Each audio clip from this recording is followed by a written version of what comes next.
those who are yet to introduce themselves, please comment down below your name, affiliation if you have an organization, and where you're from. All right, let's go back.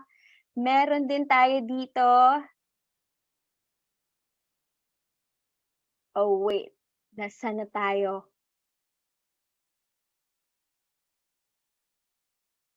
Okay, I think we have here from Miss Karen of UN Habitat and ADB at Republic of Pasig City. Sana all nasa Pasig. All right, let's share. We hope to hear more from you and kung gaano kaganda yung Republic of Pasig later. So, sino pa ba? We have here Vince from AltMobility, listening from QC. And then we have Robbie Salamanca of DLSU. Yes. Welcome, Robbie. And then we have JV Ramos, UP NCTS. What's NCTS? Siguro magandang pakilala natin what's NCTS. I'm sorry, I don't know. JV, do you want to comment down below what's NCTS so everyone will know about them? Also known as ako, hindi ko alam. All right. So we have John Kenan. Hi, Kenan Guritan, an architecture graduate from Quezon City. All right. Hi. And then we have Gino from Move as One, V from Makati. We have here City Chua from Zamboanga City. All right. We have someone from Mindanao. And then hello, Sir Jasper. Ayan, Sir Jasper will also be discussing their initiative from Cagayan de Oro City. And then we have here Hannah from Philippine Association of Landscape Architects or PALA. Nice. Ganda ng mga participants natin tonight. Very diverse. Luzon, Visayas, Mindanao. Right here we have Jed. Hi, Jed from AltMobility Philippines. All right. So Mark Jacinto is also here from Online SDG Youth Action Forum. Actually, they're our partner tonight. So you can also catch tonight's session in their Facebook account. Ayan, nag-reply si Jen Ken. Sabi niya, yes, I'll call you Ken. From Joel Luna Planning and Design po. Hi, Ken. All right. Sino pa ba yung na-miss natin? All right, for those who just came in to the Zoom room, we're encouraging you to comment down your name, your affiliation, if you have an organization, and where you're from. Saan ka ngayon nakikinig or you're watching before we officially start tonight's discussion. All right, we have here Daza Labapis, SERP student from Quezon City. Dazzle, do you want to also explain what is SERP? Because ang dami kong hindi alam at dami kong matututunan tonight from all of you. Right? We have here Jack, a bike commuter. This is perfect for you, Jack. And then Ann, we introduced earlier Ann Angala from Bikers United Marshals. Ang saya, ang daming magkakakilala dito sa chat box, ano? Okay, so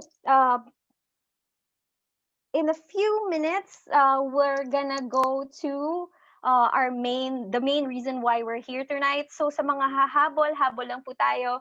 Comment down below your name, your affiliation, if you have an organization, and where you're from. So let's continue reading the comment section or the chat box. We also have here Oscar Ryan Santillan of ANSKI, a startup engaged in smart mobility. Right? Interesting. Sige, pag-usapan natin yan mamaya sa Q&A session. Okay. So we have here Gino Naval, Move as One volunteer from Makati. And then, ayun. Pag may na-miss ako guys na basahin, sabihan nyo lang ako So we have here Kisha Mayuga from National Center for Transport Studies. Hi, Kisha. All right. Patrick Jalasco from AltMobility Philippines. Ayun, sumagot si JV.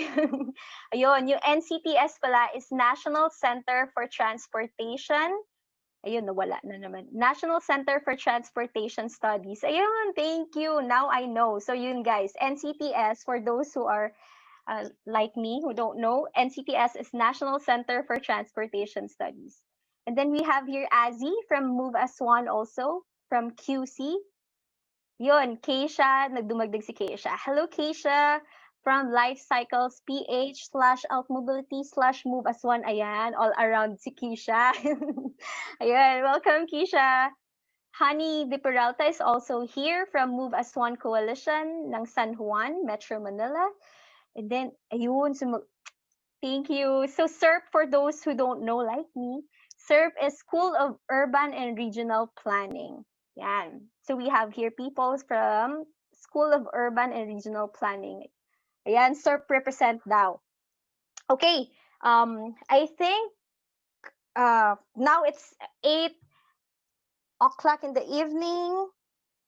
8 past 8, actually, 8 minutes past 8. So we'll final rounds of introductions, guys. We're encouraging, again, for those who just entered the space, we're encouraging everyone to please chat your name, your affiliation, if you have an organization, and where you're from.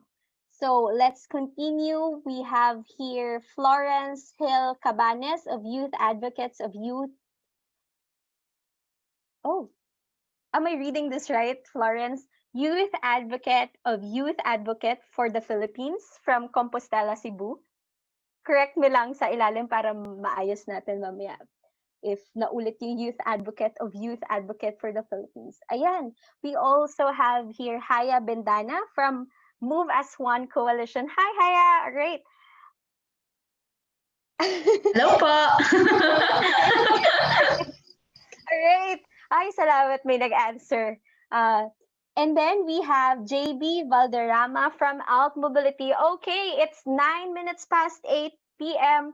I think this is a good time to officially start our event. But for those who just came into space, feel free to introduce yourself in the chat box so that everyone would know each other. Kasi this is a good way to build community and also to encourage collaboration in the same advocacy. So, again, welcome everyone to AltMobility PH On the Way series, episode 2 on active transportation. So, I am Rosal Morales, and tonight here we also have Precious Bogayong. And we are gonna be your moderators for tonight. Ayan. So, again, yay! Virtual palakpak sa ating lahat. While waiting for for siguro a minute or two for others, we would like to remind everyone, just a few reminders, because we're live in Facebook. Please mute your microphone when our speakers are sharing their presentation later. And please make sure to turn off your videos until such time lang po na matapos yung presentation for tonight. Again, sobrang kulit, pero please comment down your name, your affiliation if you have an organization, and where you're from sa chat box. Or, just interact with each other. Let's just interact with each other sa chat room. Let's make it casual for tonight and chill for everyone watching in their homes. So while you're doing that, we would like to tell you what's gonna happen for tonight. A little bit of sneak peek. So tonight's episode is the first time that we're gonna live stream it in AltMobility Philippines Facebook pages. So kung hindi nyo pa po like nyo na po sa Facebook, and also follow us on Instagram at AltMobility Philippine PH. So if you have friends who can't join us tonight, they can still catch tonight's discussion in our Facebook pages and in our social media accounts. But also it will also be shared to the online SDG Youth Action Forum, which is one of our partners tonight. So tonight's discussion, we will discuss the importance of walking, biking, and other human-driven physical modes of transport, especially in light of COVID-19. Present infrastructure options to encourage these forms of mobility, and introduce AltMobility PH with its current activities. So joining us in this webinar will be a panel coming from different regions of the country. We're very diverse. We have Ann Angala from Bikers United Marshals of NCR, yon, Luzon. City Councilor Jay Treñas from Iloilo City. Who go Iloilo? Bias. I'm actually an Ilongga. So I'm from Santa Barbara, Iloilo. So we have here someone from Iloilo, the Republic of Iloilo. Sobrang bias. And also Jasper Jacildo from Cagayan de Oro's City Government's Trade and Investment Promotion Center.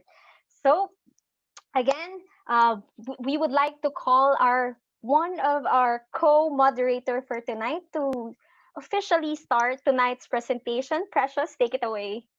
So, good evening everyone. I'm so glad na ang dami-daming pumunta today. So, to formally start the event, I would like to introduce one of our speakers for tonight. So, Mr. Patrick Jalasco, one of the co-leads of the Active Mobility team of AltMobility PH, will be discussing active mobility. And he obtained his Master of Science in Urban Planning at the Graduate School of Architecture, Planning, and Preservation of Columbia University. He currently works as a consultant with the Asian Development Bank.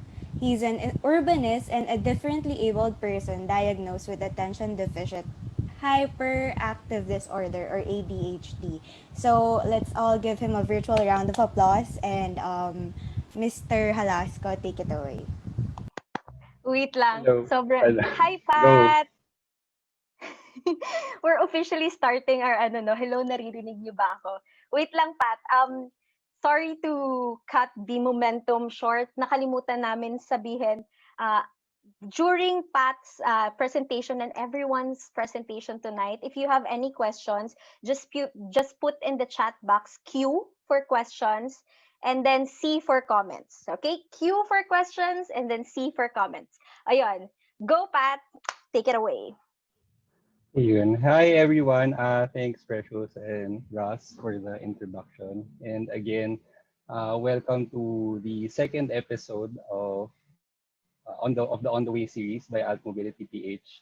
Yun nga, I'm Patrick Jalasco, and I'm a member of AltMobility PH. And siguro to start things off, I'll be discussing muna what AltMobility PH is because I'm not sure if everybody here has an idea of who we are. So for the benefit of those who are, hearing the name of AltMobility PH for the first time, I'll give a brief introduction. And then after that, I'll go to my presentation proper, which is explaining or giving like a summary of what active mobility is, what the concept is. And it's not exhaustive by any means, but yun nga lang, na parang just to help people, help the participants here understand better what active mobility is. And after that would be yun nga, the sharing na from our speakers. And I'm also very excited for that section. So yun, okay, let's start. So yun nga, we're AltMobility PH. So who are we? We are a group of policy advocates passionate about making transport sustainable and inclusive here in the Philippines. So siguro first things first is that our approach really is to change or is to not siguro change but also to add up to existing public policies in terms of being able to cater to your everyday Filipino commuter or your Filipino pedestrians. I'm sure all of us here kumbaga parang identify to those groups. And one of the things that we realize as Alt Mobility PH is that a lot of the existing policies in the country don't really cater to commuters or pedestrians. But it's so weird because out of all the road users in the country, commuters and pedestrians actually make up a lot of it. So yun yan, na parang naisip namin na it's probably about time to shift the discussion, shift the focus from like car-centric policies and bring it back to the people, bring it back to the Filipino people, the commuters, Filipino commuters, and Filipino pedestrians. So I'm not sure if you guys have seen yung hashtag ng AltMobility PH. One of our hashtags is yun, commuters naman. Next slide, please. And yun, with that, with shifting the focus back to the common Filipino commuter, Filipino pedestrians, we really envision and we hope to achieve na magkaroon pa na dignified and sustainable mobility for every Filipino. And one of the reasons why we're focusing, or our approach is through enacting policies, influencing ordinances, rules.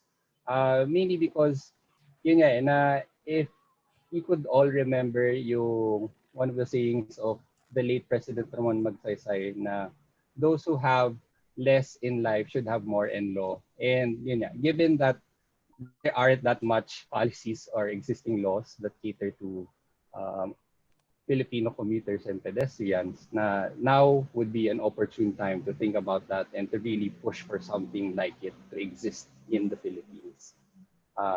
Yeah. Next slide, please. So in terms of the stuff that we have been doing so far as a group, as AltMobility PH, these are just some of the things that we've been doing ever since the group started. So one of the first and I guess major projects that we are still undertaking is yung Magna Carta of Commuters. And basically, this is the law that I was mentioning about. And we already have several versions filed in both houses of Congress. And they're already both in their second readings. And then we've also been doing a lot of public statements and press releases, as well as prior to COVID, we've been organizing talks all around Metro Manila. And I'm sure, baka nakita niyo na yung mukha ng isa naming member dito, si Jed Ugay, who has been doing a lot of the interviews. And then lastly, I guess like other than that, other than yung mga talks, we've also been serving as resource speakers. I'll be mentioning that early or siguro later on, because siguro one of the activities that we recently did was something in relation to that. And then lastly would be the community building. Siguro one of the core beliefs of our group is that parang if we want to change the transportation landscape in the Philippines, we can't do it alone. And we need all the help of, or we need the help of as much Filipinos as we can. Na you don't have to be a transportation expert to be able to contribute to the change that we want to achieve. So part of that is we're doing community building as well. And parang these talks, these online talks are part of that process. So I think with that, you hopefully people here have had a better understanding of what AltMobility PH is. And if you're, of course, if you're interested to um, learn more about what the group is, we'll be posting yung mga social media details on other contact details on how you can reach us. So with that, I'll be starting with my presentation proper, discussing about the concept of active mobility. And next slide, please. To give you an idea, well, I guess for the participants here lang, parang what my presentation will be. So the first one is giving a definition of what the concept is, what active mobility is. And then the next one would be context of COVID-19. Kasi na of course, like all facets of life have been heavily affected by COVID-19. And in terms of the Philippines, in terms of our transportation, in terms of mobility, being able to go around cities, how has it affected us? How has it affected us Filipinos? And lastly, given all of these constraints posed by COVID-19, because siguro practically speaking or realistically speaking, I don't think COVID-19 is gonna leave anytime soon. We'll probably still feel its effects in the years to come, most especially in sectors of transportation, in terms of us being able to move around, move about in our cities. So at least the last section, I will be proposing, or at least our group is proposing, that active mobility or support for active mobility really is the way uh, towards the future for Filipino cities and also parang for Filipinos. So, yun. Next. So what is active mobility? What is the concept? And yun. Next slide. Here, active mobility is defined by Interreg Europe as a type of mobility reliant on human power for propulsion. So I'm sure a lot of us here already have some sort of idea what the concept is. And yun nga, when we see the word active mobility, when we hear it, when we see it, we immediately think about these, you could say, forms of transportation, forms of mobility, walking, biking, skateboarding. I think Rap posted of a picture there's this Grab delivery person who was using rollerblades to actually do his work. And again, that's also considered as active mobility. And I also included there swimming, sailing, boating, etc.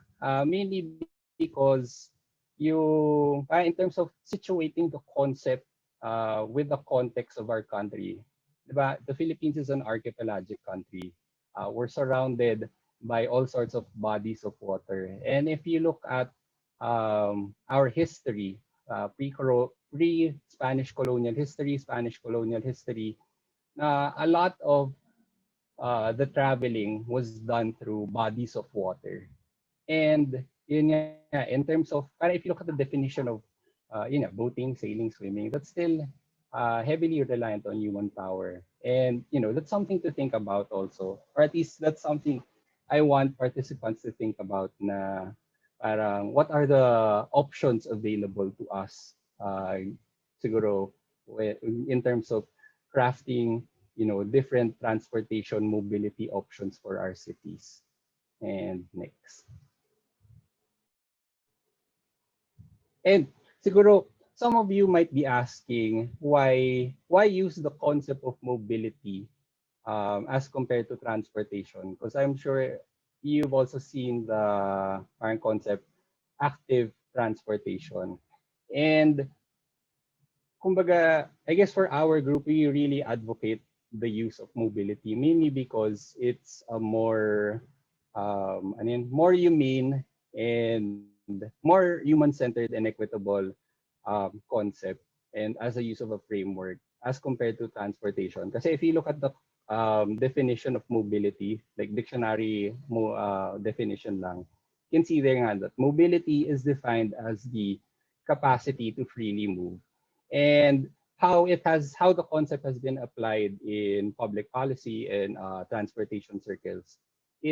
Kumbaga, its core belief, core assumption is that people are active agents that are inherently capable of movement already from the time that they are born. Na basically, you don't need that much in order to be able to move, in order to exercise movement.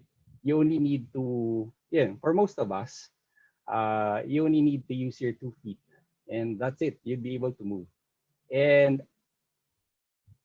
parang this concept really is more of, and at least we believe nga na that's a more siguro humane approach, human-centric approach, equitable approach. Kasi it starts from what is most accessible to people, what is already inherently being used by a lot of people. And parang, in this example, na in the case that you're a person with disabilities, na parang, what is the next best option for these kinds of people?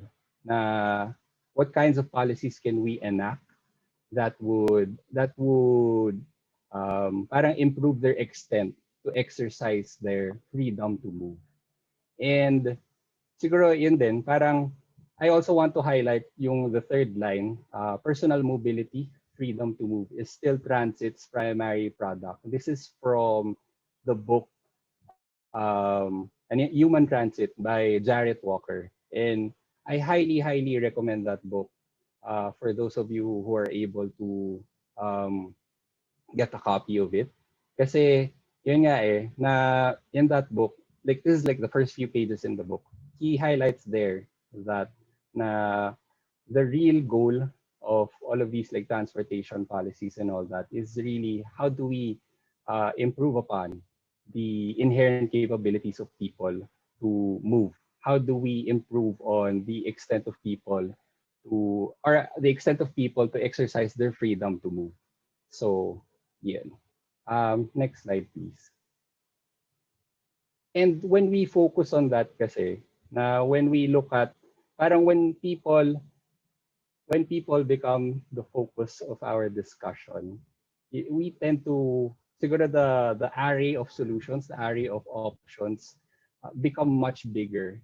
Kasi diba, if you look at existing policies, and siguro just to relate it to the use of concept of transportation, it has always been, yung main focus nila or main question nila is how do we make things more efficient? And they have a tendency to just zone in on a few options. Like, I'm sure all of us here are aware of yung car-centric policies nga. And I mean, siguro for those of us who have been working in like transportation policy or urban planning, naiinis tayo kasi like Filipino policymakers only think about transfer or parang yung limited view nila of transportation is just for the car. How do we make it easier to drive a car, to own a car? We see policies such as building more roads, expanding more roads, making it easier to or making it cheaper to park your car. But when we kumbaga parang when we go back and when we center yung people and how they actually move, the options become bigger. And yun nga, na parang nakakatuwa na people now are realizing that, oh, like cars aren't the only way that people move. That there are bikes, there are, people can walk, people run. And, we're seeing a lot of these, we're seeing more support for this. And yun, again, mobility, or at least like thinking about mobility, it's probably the better term nga kasi yun nga, freedom to move becomes the main focus. And it's also, if you think about it, it's also an inherent human right. I remember one of the talks that I attended with I think the ambassador of the Netherlands to the Philippines. That was her keynote speech. Yun yung start na yun na the freedom to move is actually an inherent human right. Na think about, like, I guess you could think about it now if you're stuck in a cage and that cage is a car or parang being able to purchase a car. What if wala kang pera pang purchase ng car? Eh di, ibig sabihin nun, wala ka ng karapatan para makagalaw. Which is, di ba, hindi rin. So yun. Next slide, please. And yun, siguro just to illustrate the stuff that I've been saying, na para if you focus more on people, sobrang daming benefits. Sobrang daming benefits that can be brought about by these things. And yun din, I'm sure I tried to actually look for the sources of these images, and I guess parang sobrang well shared na sila na hindi ko na mahanap yung sources nito. Excuse me. But yun nga lang like if you look at the leftmost picture, if we planned cities that aren't car-centric, that look at other ways, or that focus more on the most accessible modes of transportation to people, parang in terms of just like valuable urban space, you save so much. And yun, if you look at the right picture, na in terms of infrastructure cost, na compare mo yung siguro like think about it per square meter ng bike highway as compared to per square meter cost na automotive highway. And I mean, I don't know the exact figures, but given like how low impact bikes are, sobrang yun na, para ang daming benefits. And hopefully, like with these discussions, with these developments going around, public policy makers and of course politicians and people in power, well, and of course like other Filipinos would be more supportive of these kinds of movements and advocacies. And yeah, next.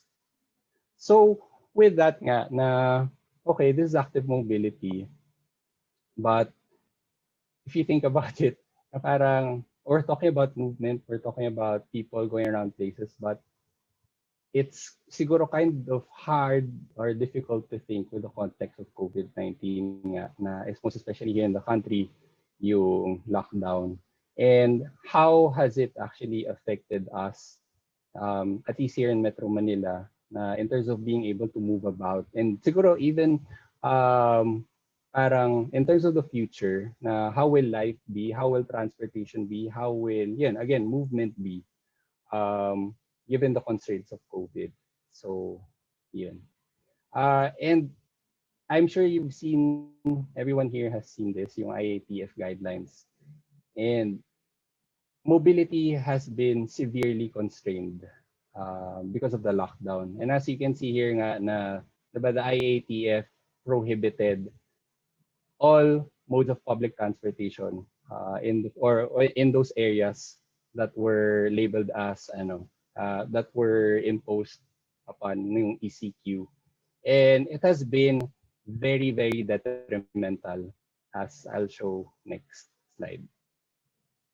Na yun nga na yung shutdown of public transportation has been very, very detrimental to a lot of Filipinos, or like big number of Filipinos, mainly because a lot of Filipinos are heavily reliant on our public transportation system to move about. And this is a report done by JICA in 2015, and one of their findings nga, this is in the Greater Metro Manila area, na they looked at of the total households in the Greater Metro Manila area, ilan ba ang may-ari ng kotse? Ilan ba ang gumagamit ng kotse? And you can see here nga na 11.5% lang of the Greater Metro Manila area own cars. And the rest of that, like, they don't own cars. So, kumbaga, how do the rest of us actually move about? And a lot of us are very much reliant on modes of public transportation, the jeepneys, strikes, buses, MRT, LRT. And given that, with the shutdown, how else is life going to continue? Yun nga, parang, di ba sinasabi ng gobyerno na, oh, we're shutting down public transportation for your own good. But, like, for the rest of us, we don't have that luxury to just stay at home. We need to, parang, for most of us Filipinos, isang kain, isang tuka. We're all, or a lot of us Filipinos are daily wage laborers. And if they're not able to report to their work, like yung mga frontliners, like security guards, jeepney drivers even, or even your medical frontliners, like, and I'm sure all of us are aware already, like we keep seeing this a lot sa news na how bad it has been. So, yun nga na parang, what is the next best option for us Filipinos, na given the demands for us to still move, to go to places, for us to basically live, what can we do? What can we resort to? Na since wala pa yung public transportation, and yun, like practically speaking, it will probably take some time before our public transportation system can really, kumbaga, parang handle the constraints of COVID-19. And yun, I guess with the topic of this talk, it's really active mobility nga, na it's about time that, well, we're seeing it now. There really is more support for active mobility nga, na I'm sure a lot of us here have been, siguro parang, yun, natutuwa na when we go out into the roads, we see more people biking.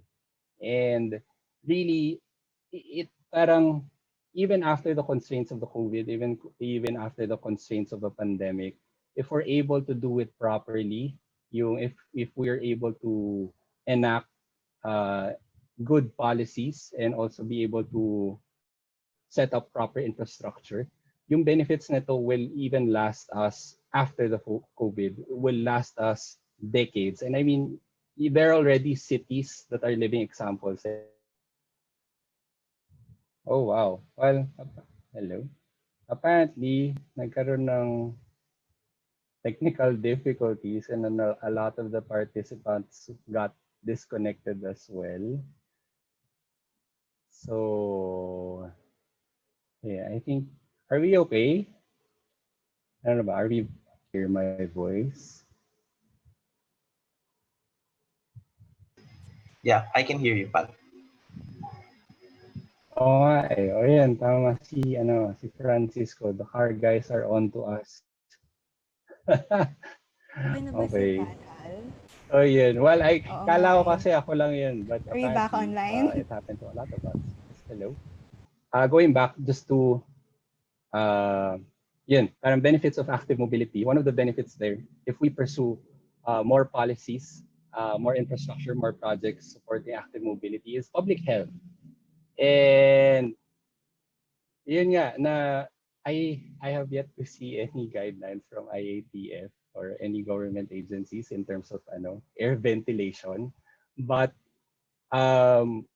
ano yun, parang that's why if you look at actually ang daming articles nun that, or at least ang dami ng cities that are supporting cycling as a main mode of transportation, mainly because yung risk of transmission of COVID-19 is much lower when you're biking as compared to when you're like inside a ride sharing vehicle like your Grab or existing public transportation, and mainly because first and foremost, wala ka masyadong kasama, ikaw yung mag-isa sa bike mo, at least often, which is often the case. And then the second one is that when you bike, it's outdoors. And yung air ventilation doon, of course, it's much better. And if you look, while at least existing studies in terms of COVID, mas madali, kumbaga parang mas maikli yung lifespan na yung COVID virus when you're outdoors since it's subject to all of these kinds of parang different natural elements as compared to when you're indoors, when the air ventilation isn't, or air circulation isn't as good, and yung proximity mo to people is closer than when you're outdoors. Siguro another yun din, parang moving past COVID, there are a lot of public health benefits if if cities were more parang conducive to walking and to biking. And as what was mentioned earlier, I do have ADHD, and one of the things that psychiatrists prescribe for people who have ADHD is that you need to exercise more kasi exercise is good for the brain. But the thing is, people with ADHD, parang if they're not super interested in it, it really becomes very difficult to get started with.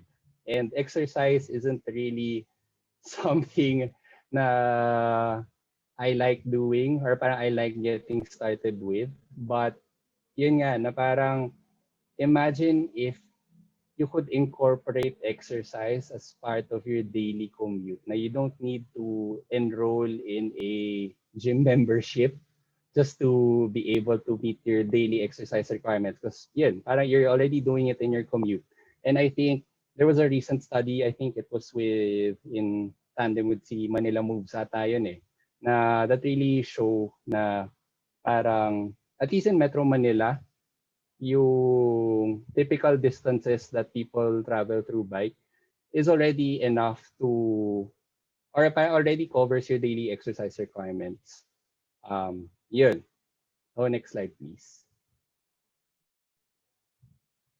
And then in terms of the environment nga, na I'm sure people have seen here that this news article or have noticed how clear skies were during the lockdown, and it's mainly because people weren't driving cars.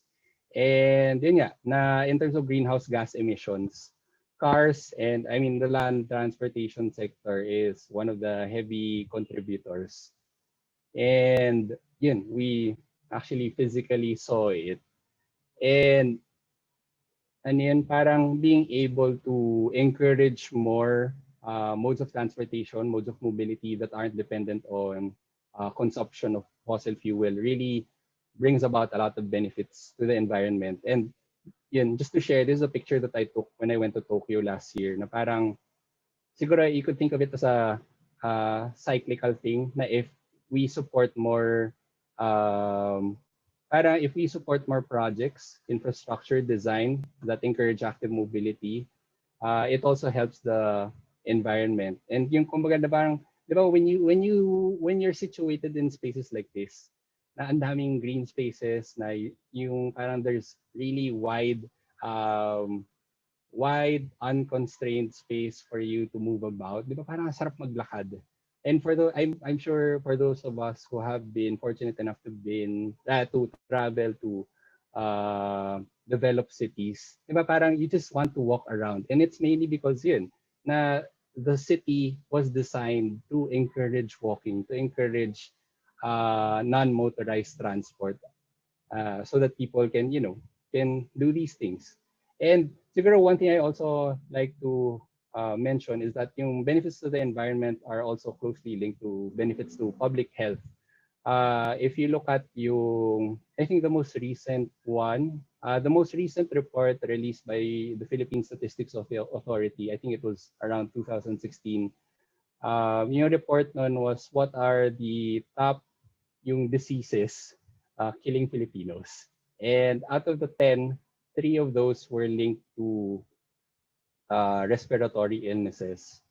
And if you also check yung the state of air quality of Metro Manila, like I think we're one of the top polluted metropolitan areas in terms of yung air quality in the whole world. So yun, cleaner air, like, it brings about a lot of benefits for everyone. Lastly, last benefit, yun, would be benefits to the economy. I think this is something that people or policy makers, they are still don't quite get. But yun nga, na parang if you, and this is an article by si Jeff Speck, another, I guess, urbanist or another urban planner. He has another wonderful book, which I also highly recommend, yung Walkable Cities. I think yung Walkable Cities, 101 Steps in Turning Your City into a Walkable City. But yeah, basically he's saying na if you design your city to be walkable, it's also parang it'll help the economy. And his argument there was that if cities are more walkable, their land prices there actually increase. But also there's also that danger, yung concept of or the issue of gentrification. But he does say there that if you have necessary policies that could be worked around. And yun, parang there's another picture in Tokyo nga na there are no cars there. But imagine mo yung customers ng small stores there they're heavily reliant on foot traffic. And you can see those parang how vibrant those streets are. And then I think this is the last slide na.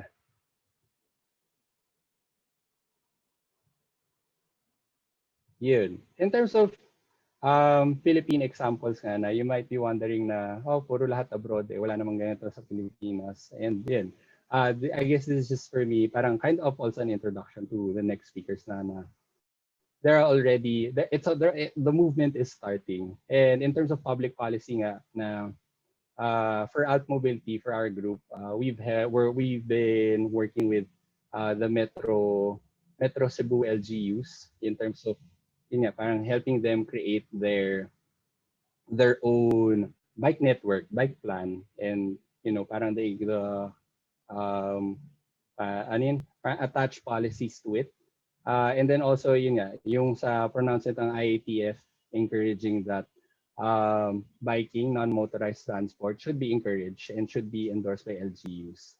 And in terms of sa infrastructure, yun, na I'm also excited for our speakers to share more on this. But even before bike lanes were a thing, Iloilo already had their own bike network. And yun, parang imagine mo, nag-start na sila and tayo, the rest of the Philippines are still catching up. And then the next example would be from the Bike United Marshals. And I'm also excited to hear from Miss Ann in terms of how they started this. Kasi yun, parang if people, like if some of us read the news recently, they established another bike lane along EDSA.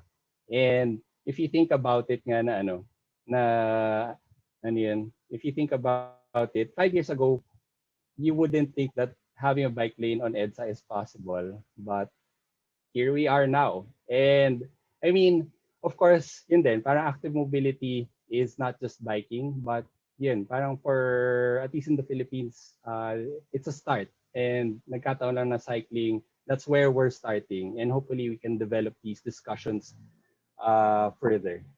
So, yun.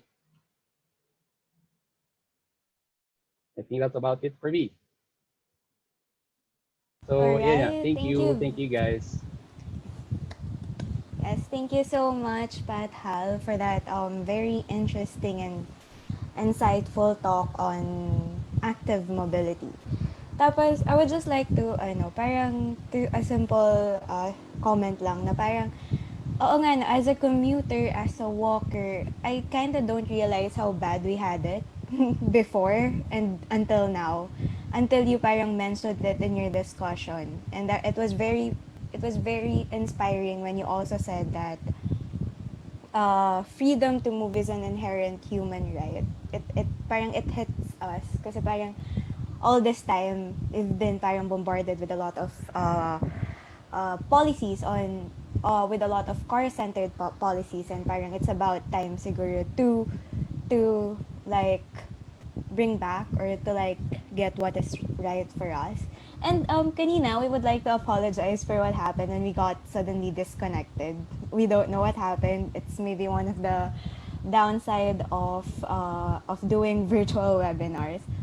Pero I would just like to comment rin on the Zoom participants na I think I find it very cute, and at the same time I find this very I think this is one of the upside of having a group chat na very interactive, because everyone has been commenting and recommending books at the group chat on where on how you can learn more about active mobility. So if you guys want to learn more about active mobility, just check the group chat. There are tons of readings that many urban enthusiasts and urban planners recommended as well. So without further ado, I would like to give it up to Razel to introduce the next speaker.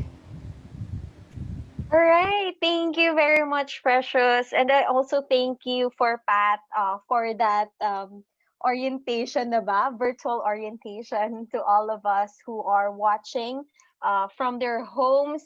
I think this is a good part because nasabi kanina ni Pat na one of our challenges talaga is that before, we had policies that were not really connected to the needs of the people on the ground, which is more of access to these kinds of infrastructures. At sabi nga kanina ni Pat Hal, uh, yun nga, Iloilo City has been doing this ever since pa na ngayon na nagkaroon tayo ng space or an opportunity na nagiging trending yung usapin ng pagkakaroon ng bike lanes and other alternative mobility infrastructures and access to such mode of transportation, ano?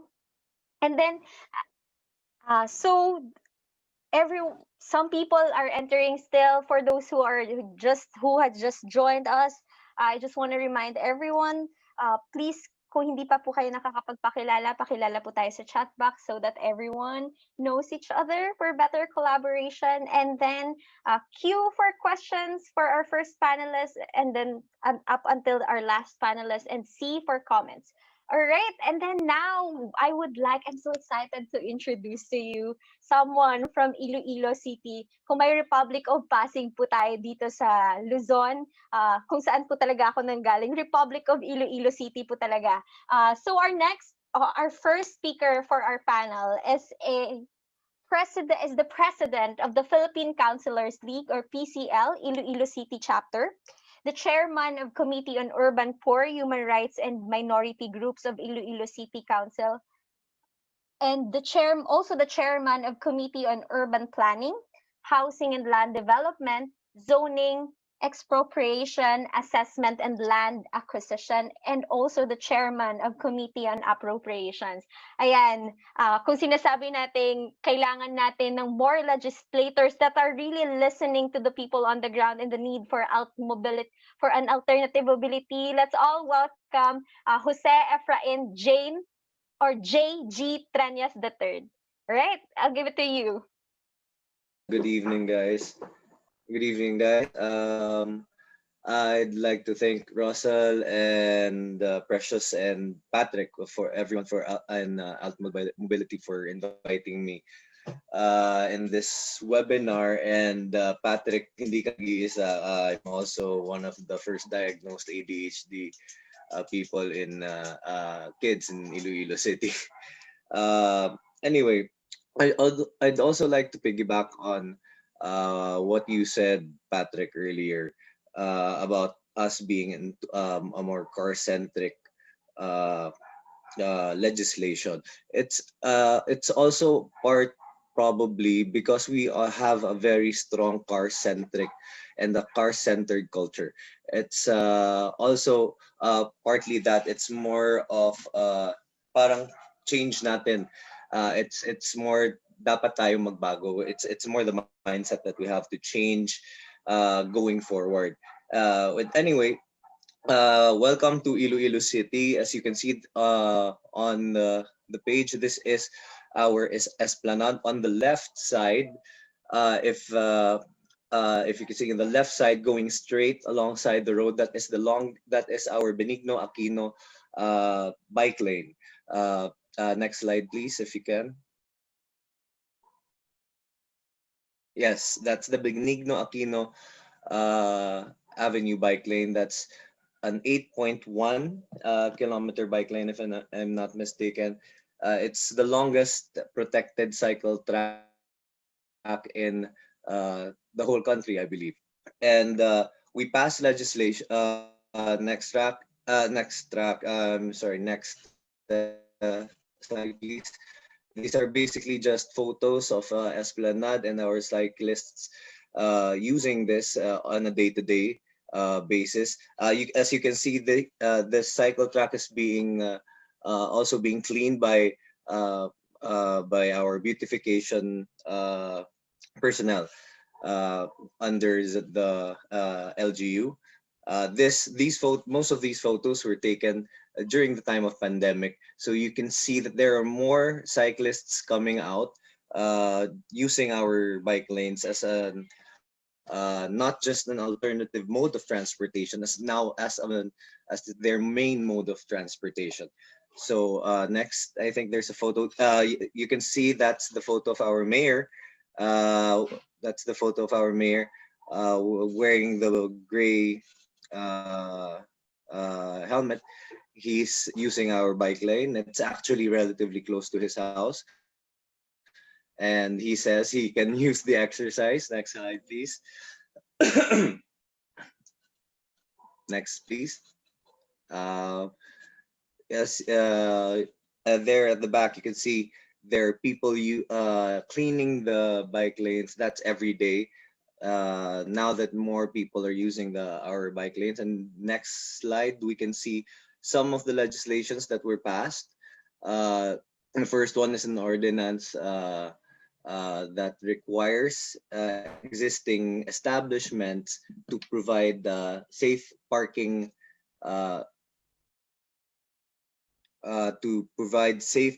zones in their existing parking areas. So the first problem that we encountered when I first got elected in 2013 and I met with the cycling groups, which is one of the key elements in passing legislation. Is our these forums that reach out to your legislators to let them know what you prioritize, because we are of course the voice of the people. That's why we were elected. And we're now meeting with these cycling groups. The number one problem that that arose was they could use the bike lane. It was an 8.1 kilometer protected bike lane dedicated for them. But unfortunately, if they get to an establishment like an SM City, walang parking space for them. So this was one of their concerns, and it was addressed in 2014, which we passed our legislation for. And next is the, sorry, I'm just moving the chat box. Next, we have the ordinance requiring the cyclists. This is more for the protection of our cyclists, for them to use reflectorized or lights, front and rear lights, seeing as they most cyclists would also like to go around the city during the nighttime and bike along our beautiful river. I'm sorry, I'm bragging, but they would like there were a lot of cycling groups that had tours that they would do at night. So it was very prudent. It was we really needed that piece of legislation for their safety as well, and the safety of the motorists on the road. The next ordinance that we have on the page is the Benigno Aquino Avenue Bike Lane Ordinance, which was the first ordinance we passed in 2016. There was a bike lane, but unfortunately, there was no regulation ordinance, which Patrick was mentioning. It's not just infrastructure that we need to build. We also need legislation. We need policies, and people were using the bike lanes to sell stuff, and we saw it as a potential obstruction to the flow of and the purpose of our bike lane. And that's why we passed the legislation for the Benigno Aquino bike lane that removes the people from parking. People, if you can imagine, people used to park there. So that's also one of the reasons why we passed that ordinance. And lastly, we have this is the U-Loop University Loop Ordinance that we passed just sometime this month. There was a resolution that we passed. I don't have a copy of that, unfortunately. But there was a resolution that we passed in 2015, I believe, requesting for more bike lanes in the city of Iloilo. Then Senator Franklin Drilon heard that a lot of cyclists were really growing. If we can go to next slide, please.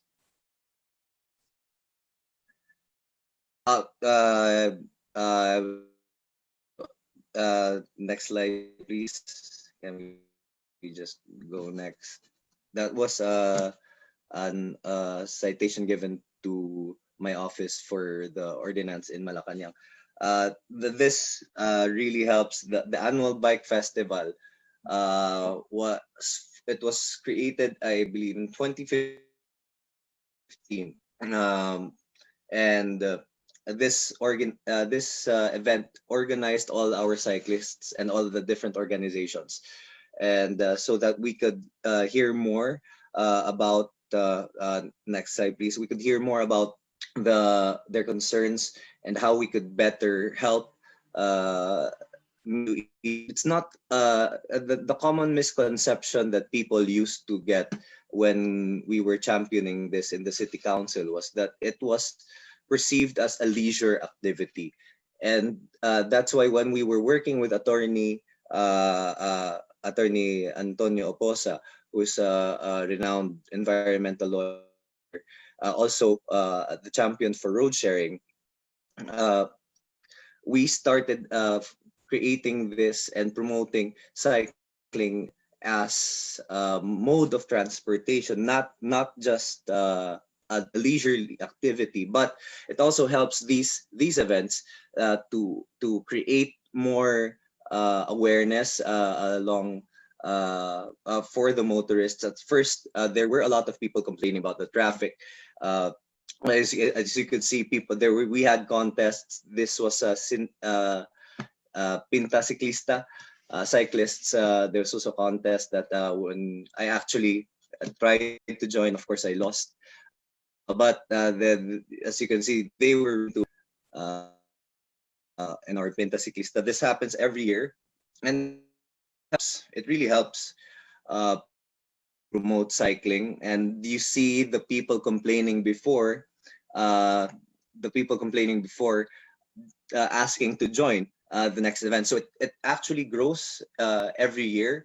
We in thousands, and we even tried to. There was an attempt to get a Guinness Book of World Record for the longest running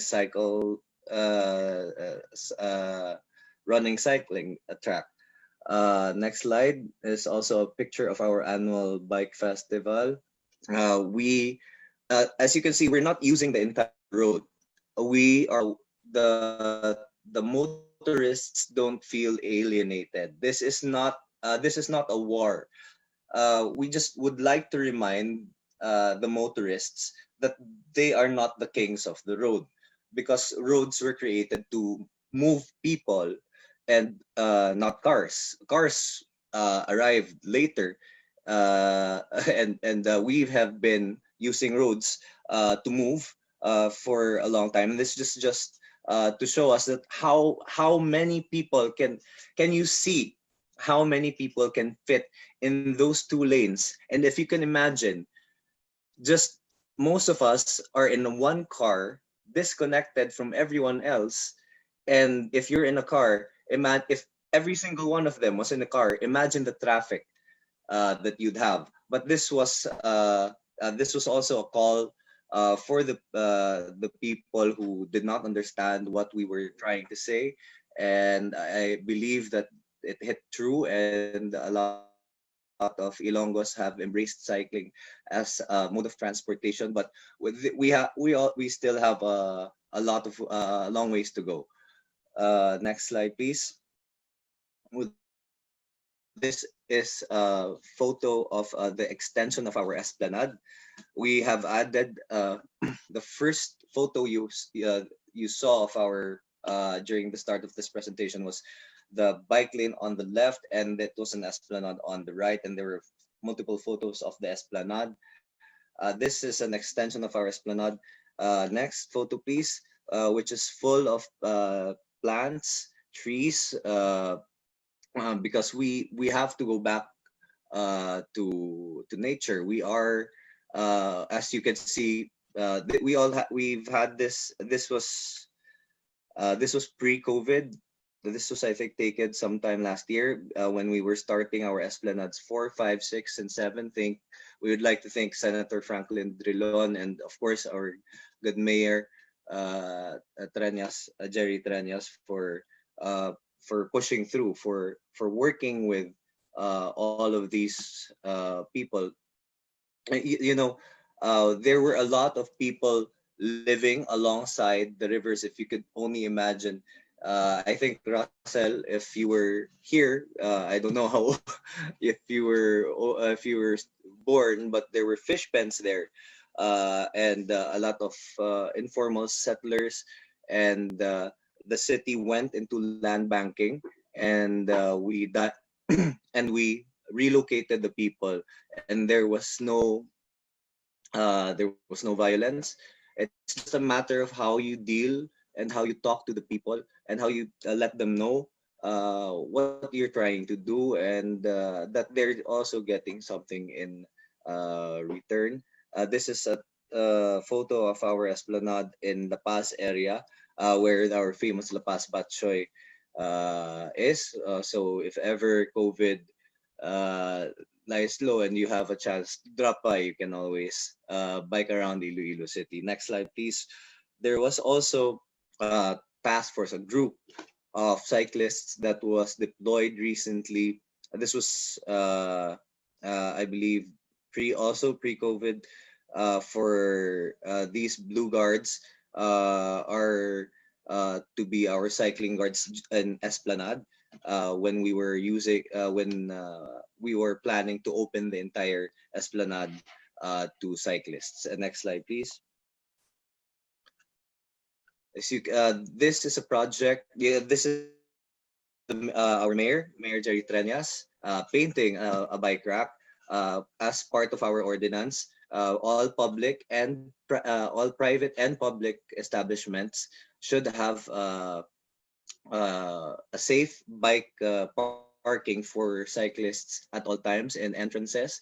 And the mayor saw it prudent that seeing that there was a rise of cyclists to get as many to create as many bike racks as possible. And he also involved the community, employing a lot of our artists, our local artists here, painting their own bike racks, and which was installed in throughout Esplanade, where we plan to open sometime soon. There are still a lot of changes. We need to add more ramps, make it more friendly, but these bike racks will indicate that this is one of the first steps towards welcoming our cycling friends in the Esplanade. There used to be cyclists in Esplanade, but there were problems with policy making, and now we are we're working with the cycling groups with it. Also with FICO, we created one of the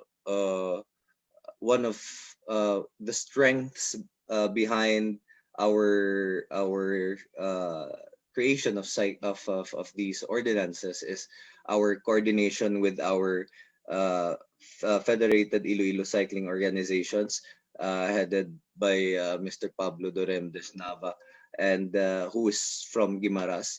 This is our proposed comprehensive bike lane.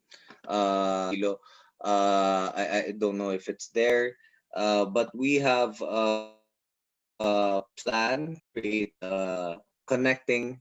Yeah, there. This is the map of the entire city of Iloilo. As you can see, those in green are our plazas. These are the plazas of Iloilo. Downtown, you can see in green, that is our downtown, and the cycle track. This is just our phase one. For bike lanes to be functional, to be more to be usable, to serve its purpose, it needs to be interconnected. And I think Russell will be very happy because we are pushing, and Francisco, I think Francisco Maravilla, Councilor Maravilla, my best friend who's a councilor in Santa Barbara, we are pushing for the bike lane that connects the airport straight to Iloilo City. So you can just bring your bike to the airport after all this is done, and bike back to Iloilo City. Bike around, you will probably have a total of interconnect bike lane that connects all the major plazas, all the major malls, and all the major universities in the city of Iloilo. And again, I would like to thank everyone for your time, and thank you, Patrick, Russell, and Precious, and thank you, AltMobility, for letting me. I hope I wish I had more photos to show you guys, and I had more time. Unfortunately, busy here, and I didn't have enough time to prepare a more thorough presentation. So thank you. Great. Thank you very much. Ano ba tawag namin sa'yo, Sir Jay? Because your best friend, who's actually, thank you very much to Isko Maravilla, who's also a councilor from my hometown. Yes, taga Iloilo po talaga ako. Born and raised in Santa Barbara, Iloilo. This is not about me, so pero yon, yeah, I'm so happy about the developments in Iloilo City because before my father uh, is working near Esplanade even before pa siya naging Esplanade. So those are rice paddies pa. And then he bikes to work. Pero nawala yung bike niya kasi wala pa yung mga proper infrastructure. So wala pa yung mga bike locks, mga ganun. So this is very good development. Little by little, we're improving at two things na nangyayari sa chat box natin while you're talking, Sir Jay. One, the creation of a book club. Guys, stay put. Just a little bit of paano sa inyo, pa sneak peek. Merong isa na nagwa-watch ngayon in our Facebook Live. Hello to our Facebook watchers na nag-donate ng isang book. Let me go back to our chat. May nag-chat sa akin dito. Solid! Ayan. Yes, give more books po. Ayan, while we're looking for it, kung ano specifically yung books, we'll tell you later. Pero may isang book tayo, ipaparaffle na lang po natin sa mag-a-answer ng evaluation form later for tonight's On the Way episode by AltMobility PH. So, second is, gusto nilang pumunta ng Iloilo. Ang dami nating nahihikayat na mga people to go to Iloilo. Sabi ko sa inyo, if may Republic of Pasig, may Republic of Iloilo. Thank you very much, not only to you, Sir Jay Treñas, but also to my friend who's also here. He's a very close friend of mine and also a legislator in my hometown, Isko Maravilla. So this is good. We're collaborating. We're connecting on not only Iloilo City, but also nearby municipalities for better access to such infrastructures and also encouraging alternative mobility. Hindi ko lang na alam, Sir Jay, kung naalala nyo, pero I was actually there organizing with you yung sa Iloilo Bike festival natin, I think last year or last 2 years with Sir Tony Oposa. So, hope for more collaborations, guys. At ito yung mga dapat natin i-highlight. Okay, for our next speaker, wait, before we proceed for our next speaker, for those who are watching in Facebook Live or are here with us in the Zoom room, again, queue for questions and see for comments. We're compiling them and to be answered later after our third speaker for tonight. So keep on just giving us your questions and that will be answered before we end. So Precious, you want to introduce our next speaker? So, hi guys! So, after Visayas, we're gonna move now to Mindanao. Yay! Sobrang diverse talaga ng mga speakers natin tonight. So, to formally introduce our third speaker, Sir Jasper Jacildo. So, Sir Jasper earned his major in Human Settlements Planning under the Human Ecology Program of the University of the Philippines, Los Baños. He is now working to promote a business-enabling environment for Cagayan de Oro City through its Trade and Investment Promotion Center. He is part of the core group developing Cagayan de Oro's Transport Master Plan and also a local technical working group member for the UN Habitat's Building Climate Resilience through Urban Plans and Designs project. So everyone, let us all welcome Mr. Jasper Jacildo. Yay!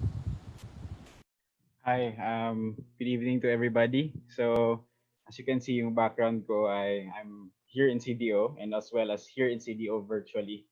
Makikita niyo sa video ko that we're really overlooking the city. And I'd really want to take you guys for short trip here sa island of Mindanao dito sa Cagayan de Oro. So, the title of my presentation is actually Lakaw Tabay, which roughly translates to Tara let's or let's go. So this will be my presentation for getting around in the city of Golden Friendship, especially ngayon sa context of active transport amidst COVID-19. So next slide, please. Oh yeah, so just like thank you pala Precious and Russell for introducing me and AltMobility PH for also inviting me to share CDO, share the initiatives ng CDO. So before formally begin, here's what I rather hope to share with you. Really, I want to share how we got here, or again, the OROS process, where we've arrived, the results and solutions we came up with, and of course, active transport to address mobility in the new normal, and that's where we plan to go in the future. So medyo transport related na rin yung pag summarize ng mga points I wanted to make today. So next slide, please. Okay, so how we got here. This is actually the product, or what the results in this the results and solutions I'm about to show to you is actually the product of two main processes that the city underwent. One is the transport study for the Cagayan de Oro Transport Master Plan, and another would be building climate resilience through urban plans and design. And we came up with a project for this that also pointed to alternative active transport for climate smart adaptation. Okay, so without further ado, I'll go to next slide, please. Transport master plan. This is the first process we've talked about. So this was the city's own initiative after we were also invited by consultants not based from CDO to actually have our very own transport master plan.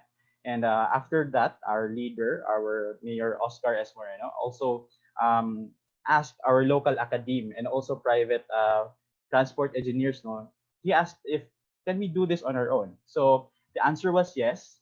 And then because of that, we were budgeted 3 million to conduct the study. And this formally began in the third quarter of 2019.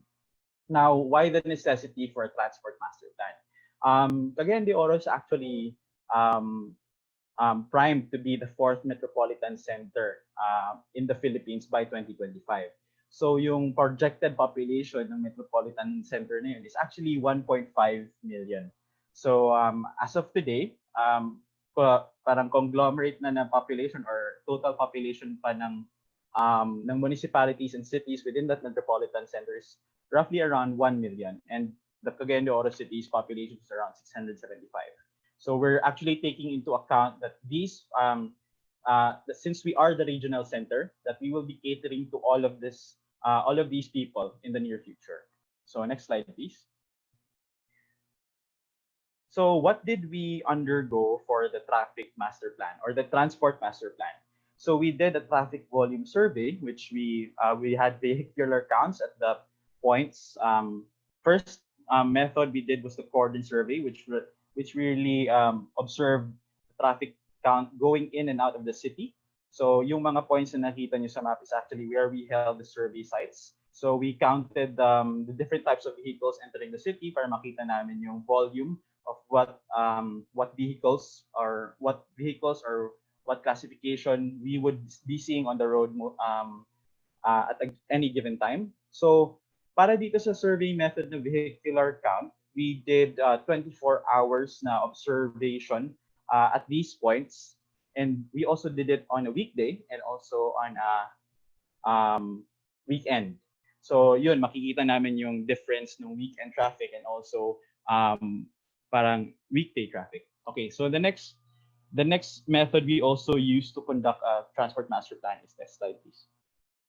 Is actually the screen line survey method. So we wanted to see within the city, gaano rin kakapal or gaano rin karami yung mga cars or vehicles na dumadaan along our roads. So we set up a screen line along our bridges because this will measure how many cars will be moving from the east to the west or the west to the east. So again, this was done 24 hours on a weekday and also on a weekend para makita din namin yung difference ng traffic volume on those separate days. So we have 6 points here and those are all bridges ng Cagayan de Oro City. So the next method, please. Okay, so the travel demand or for the generation of the travel demand, we actually did a household interview survey. So we went to the household level.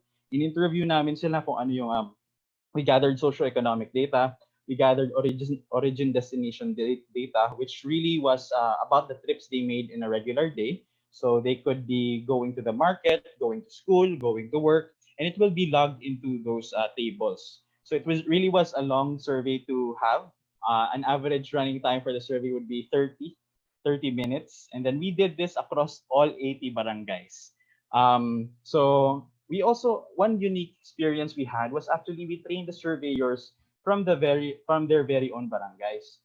Kasi although we did not intend it, no, but the surveyors actually had more ownership of the data. Because yung sa training pa lang, one of the training that I oversaw, they were actually very empathetic to the cause, na parang, oh yeah, this is really for our para sa atin to. So nahirapan na mag-translate ng English. But so we did this with 158 surveyors surveying close to 9,000 households out of 165,000 households across the city. So that's around 5% na population, or rather na sample. So we did that. Travel demand, we got that data from the household interview survey, and of course vehicular count from the roads dun sa Cordon and Streamline survey namin. And just an overview of the data that we got. Next slide, please.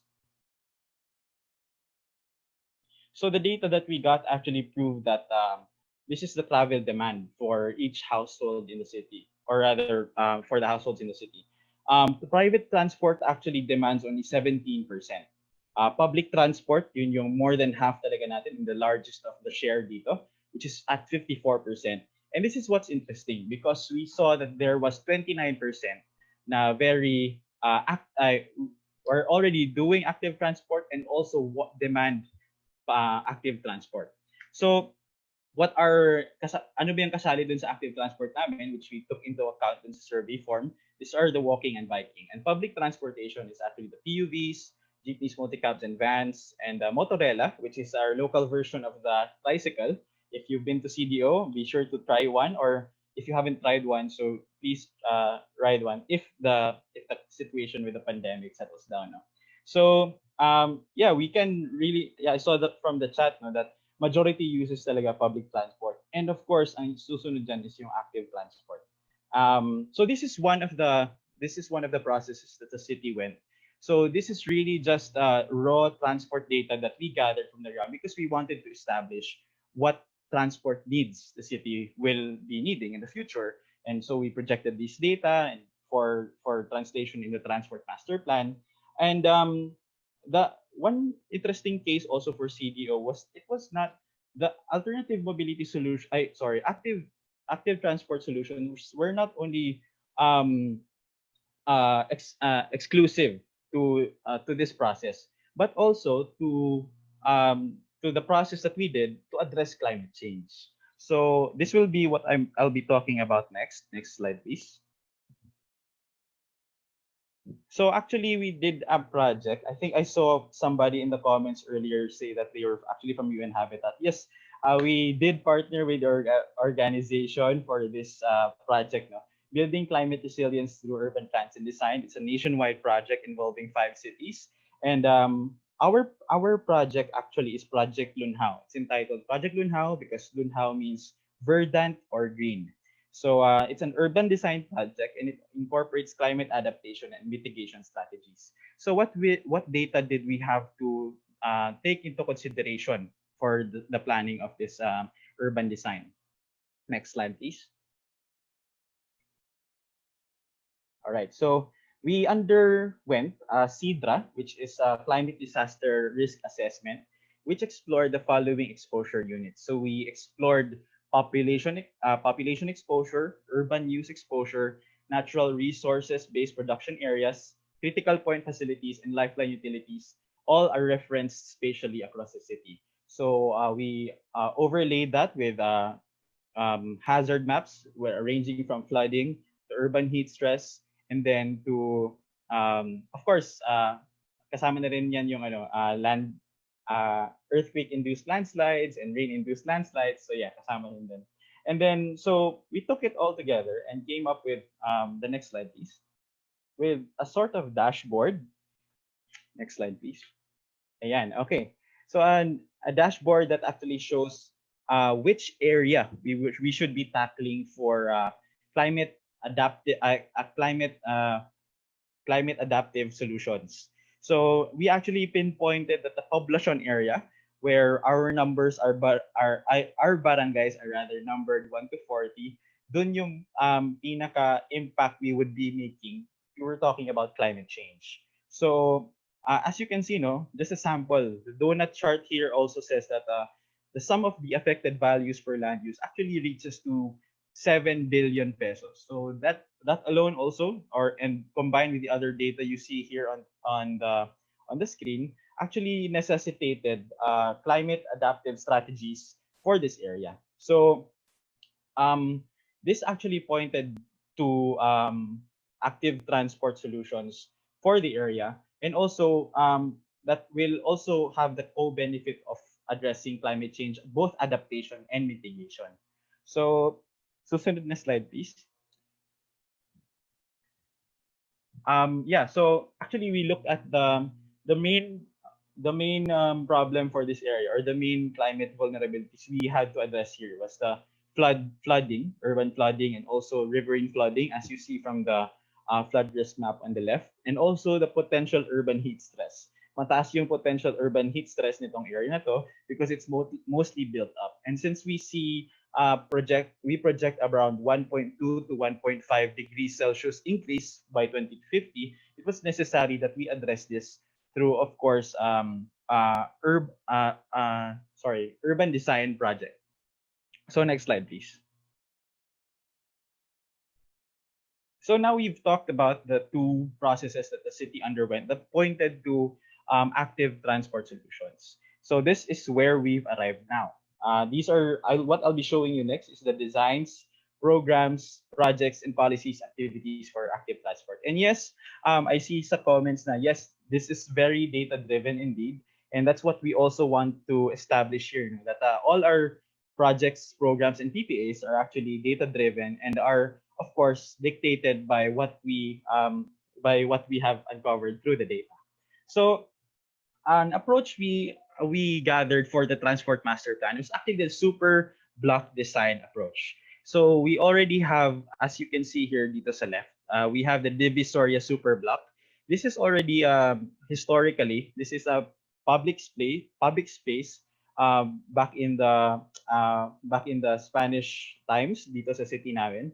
So this was actually a walkable area lang dati. So we were not only was the data pointing us, since malaki yung propensity for people to walk, or malaki yung demand for walking in this area, which was nakita namin sa what do you call this, desire lines for walking, because we ran the data through a transport software, no?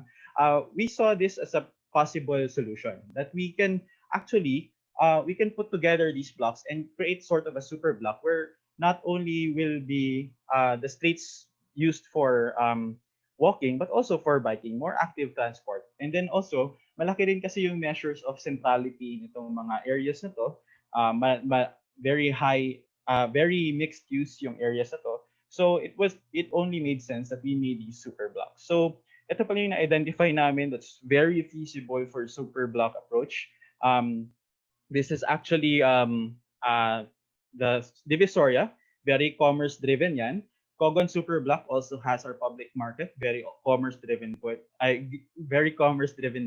And also Carmen Super Block, which is also a public market. So I think the very main driver for us choosing these super blocks are actually commercial activities. And then maybe we'll be moving on to discovering what the feasibility is for other types of developments. So next slide, please. I'd like to impress this Divisoria Super Block because this will actually turn up again. This particular shape will actually turn up again in the next few solutions I'll be presenting. So actually, the next slide. Okay. Ayan. Okay, so the next slide, nakita niyo yung para siyang ruler na nandun sa baba. That's actually Divisoria. And one of our, since itong area na to, the poblacion area has really high demand for biking and walking, we link them up for possible biking or walking lanes. Now, this will have to be, this is a very rough draft pa rin ng biking walking lanes we're actually going we're actually planning pa, because this was actually what was justified by the transport planning software. So we'll have to validate this with the groups, which will be in the upcoming quarter, or actually next month. We'll next month. No, next week pala, next week. So yun. So we will be doing validation, and then actually this is the draft biking walking lanes you're seeing here for the first time. So if you're from CDO, or if we have anybody from CDO who also wants to give their piece kung ano ba yung pwede namin improve dito, very welcome. Please contact me. Okay, the next part of the biking or walking lanes is actually moving out of the poblacion. Next slide. This is actually connecting the north and south corridors. Earlier, the biking or walking lane we considered is actually 3 kilometers long. Now, what we're looking at now is actually 10 kilometers long. Not exactly 10, but close to 10. More than 10 actually, 10.2, ganyan. So actually this traces the body of the river. And actually I was very interested because this also coincides with, I think if you saw also a Twitter post by Mr. Mahar Lagmay, no? Yung nakita natin possible pala talaga i-trace yung outlay ng rivers that go across Philippine cities to gain access to all other barangays. Parang pwede rin siya. And then actually, nagko-coincide din yung data namin and yung proposal namin to that idea. So we're very interested in pursuing this, of course, and a lot of public support is already beginning to mash up. And also, marami na ring support coming from the legislation side. And the next slide, please. I think I will also want to point this out, no? Because we also plan to have a separate bridge that's dedicated only for active transport. So, dun sa may end banda, yun sa may right side, crossing the river, that's actually a planned bicycle slash walking bridge. So, yung iba, dinadaanan ng cars, yun. We wanted to connect this to the other side of the river. This is coming from uptown CDO, so this is all our terrain here kasi is down to the south. We have very mountainous areas. So, up here, dito sa my left side, merong that's actually downhill na. And then medyo it hits the plain, it hits a more plain landscape pagdating mo dyan sa may gitna. Okay, so that's already the third solution. That's already the third biking route I showed you. And then actually moving out from the transport master plan. Okay, next slide. Yeah. Okay, so building climate resilience to urban plans and designs, or what we call Project Lunhao. This is another yung project na mentioned ko kanina sa after transport master plan. That pointed to improving active transport to address climate change. So climate objectives na na-develop namin dito is linear parks and pocket gardens, increasing tree cover, walkability and water features, and rainwater catchment, permeable surfaces. Remember, I mentioned that these are actually prone to urban flooding and also riverine flooding. Also climate change policies and design guidelines. So for the design guidelines ng area na to, we wanted to improve the streetscapes of this area, poblacion area, to improve not only leisure walking, but also utility walking and also biking. Next slide, please. Ayan, I wanted to show you this design, which the team came up with. So we mentioned again yung Plaza Divisoria, that shape we saw earlier. This is actually Plaza Divisoria, stretching from yung, if we're also oriented the same, no? It's from the left down to the river. That's actually a historical site and also prone din siya. We also have a lot of water runoff coming from that area. So we have resist, delay, store, recharge strategy to contain the water and release it back to the river. So yan. Okay, so that's already Project Lunhao. Next slide, please. I'll just show you the more active transport features of this design. So Project Lunhao will also include making these two lanes. Ngayon kasi ginagamit siya for parking and for cars. So we want that to be purely just active transport. All yung stretch ng road niyan. Next slide, please. Tapos I remember I pointed out yung bicycle lanes that will extend from the north and south. This is what it would look like. So we actually took notes from Iloilo as well because it was also part of our learning experience. No? So thank you very much, Sir Jay, for the inspiration that is Iloilo as well. So yun, we wanted to plan the bike lanes like this. Next slide, please. And yun, this is just an axonometric section of what we want to see dito sa development namin. So for Project Lunhaw kasi we have an investment forum for October. We're looking for foreign funders that are or climate funders to also have a partnership or have a stake in development. Next slide, please. Um, all right, so where do we plan to go? So the policies and programs and other initiatives for active transport in the new normal. So we recently we have had these developments though, pushing us in the right direction, even amidst the pandemic. Next slide, please. So we already have the policy guideline or policy jumpstarts that we need to create or to also build upon these plans. So the Traffic Management Board also resolved to create a task force sidewalk and an activation of the existing bike lane ordinance. So for the task force sidewalk, meron kaming ipinopropose na maggagawa kami ng parang condition survey ng sidewalks namin and also bike lanes.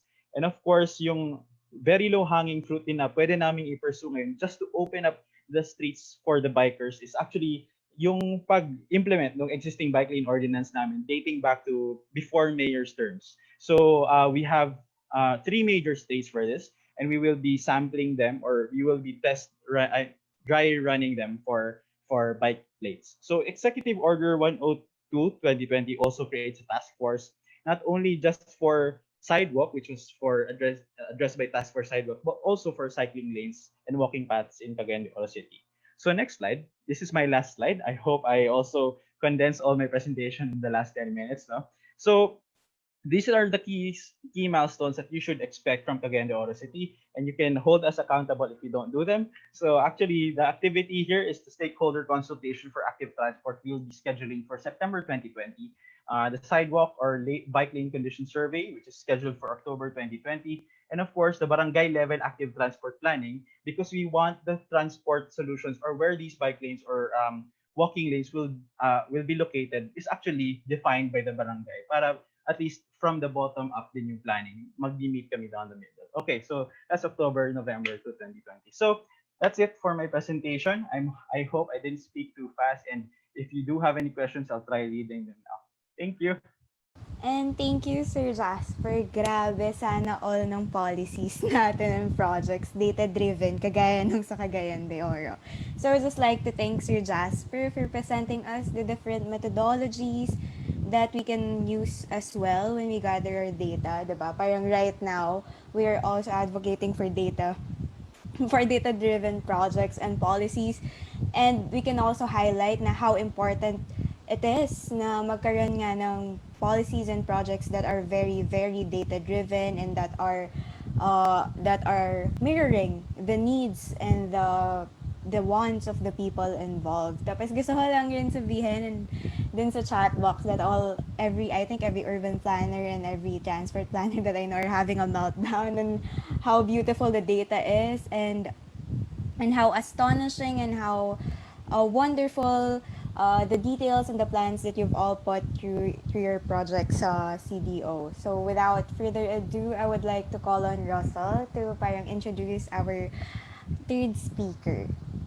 Alright. So for our urban planners naman, kung yung weak sweet spot nila ay how data-driven it is, for community organizers like me, social scientists, and the like, kinikilig naman ako na nagme-merge yung data natin tsaka yung ating people-centered approach, or people-centric planning and implementation. So this is a very good panel so far.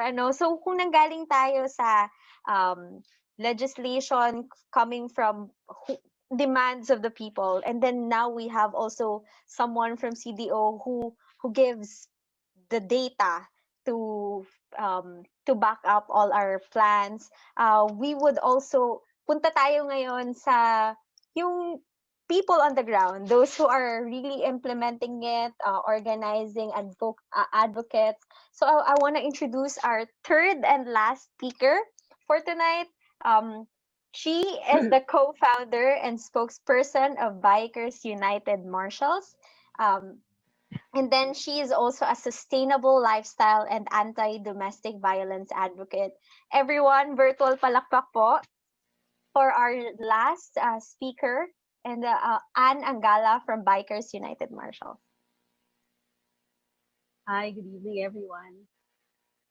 You know, it's so refreshing to, nag-message nga ako kanina dun sa chat kay Councilor Jay and kay Jasper, kay Sir Jasper, that, it's so refreshing to hear plans of the cities that have sustainable transport and sustainable lifestyle and, inclusive mobility in their plans, and it's already happening. So I'd like to introduce naman Bikers United Marshals. So we're a group of advocates. Can we go to the next slide, please? Yeah. So we're a network of advocates of inclusive mobility. We're pushing for sustainable transport. Most of us are bike commuters also. That's why, siguro just a backgrounder on the group is we're a group, magkakaibigan lang kami, magbabarkada lang kami, and we were into backyard farming, ganyan. Within the pandemic, that's what we were pushing. Na okay, let's let's do backyard farming kasi there's this food security that we have to address, and then all of a sudden mag-open up to GCQ already. So naisip namin we have to do something for the bike commuters, which we are also.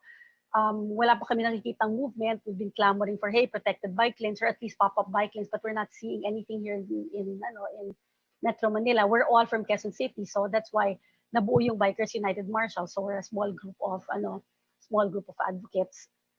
And yun, we pushed for pop-up bike lanes. In fact, kung nakita nyo before sa news, hindi naman kami talaga nagpaalam na, because we know that if that we got into that process, hindi na matutuloy yung mga pop-up bike lanes.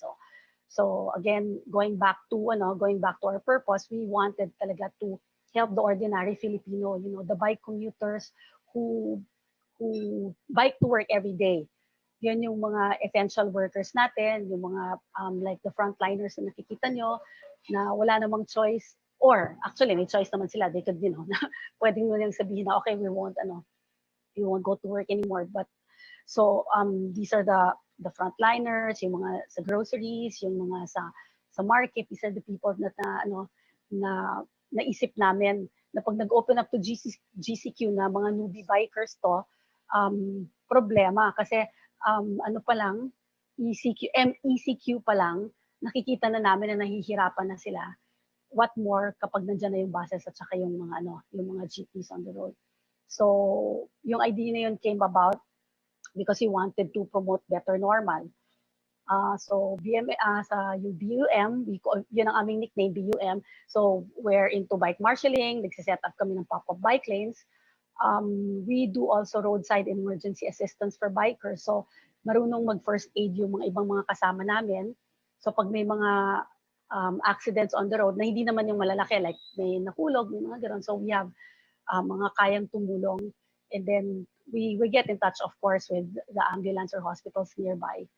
And we also have a group that's working with us, yung Cycle Brothers, and these are the bike mechanics.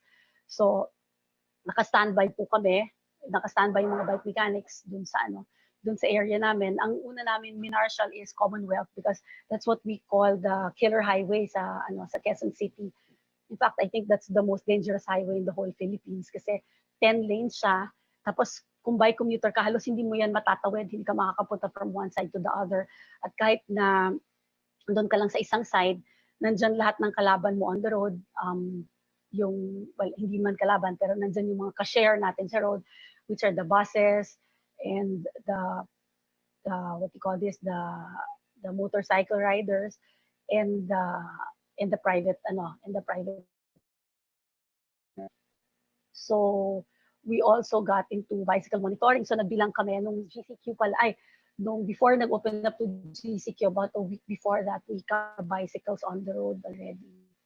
So ayun, so nagkaroon na kami ng data on this, and then we found out na talagang kailangan na talaga namin gumalaw if we're not seeing anything happening from the government sector. So aside from that, we also gave away protective gear.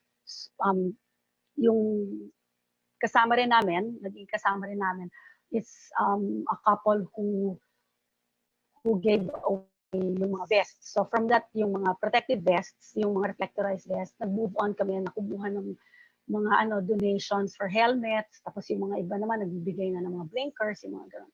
So it grew into that. So next slide, please. So as I mentioned earlier, yung ginawa ng Bikers United Marshals is that we put a pop-up bike lane in Commonwealth nung June 1 nag-open up yung GCQ. Unfortunately, hindi nagustuhan nung MMDA yung ginawa namin. So pinuntahan nila kami dun sa isang station and then they took it out. But medyo blessing na rin yon. Can we go to the next slide, please? Naging blessing din yon na ang naging result is that na depensahan kami ng mga senators. Yung dalawang senators were talagang into the bike lane. Siyempre si Senator Pia Cayetano and si Senator Francis Tolentino. So, it was all over the news and we were, well, siyempre medyo controversial, but we were happy that we nagkaroon kami ng support from the government.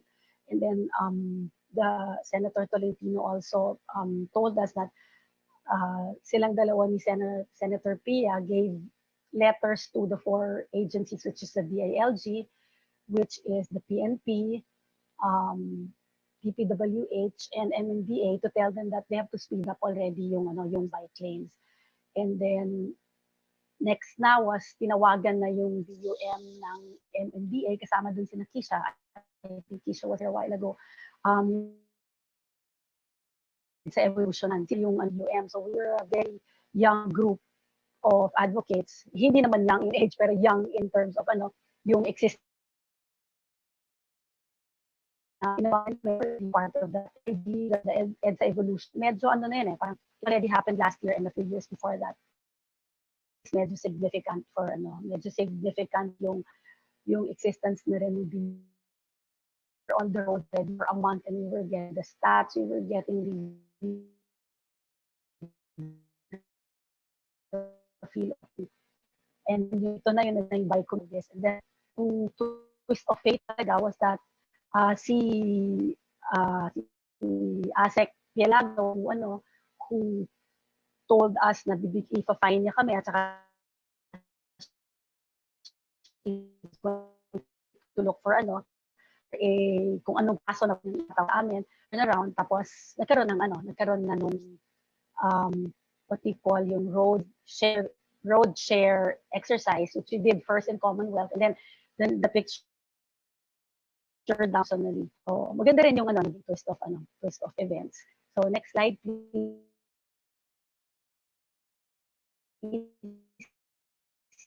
Of results that happened also sa action namin na ginawa is, can we go to the next slide, please?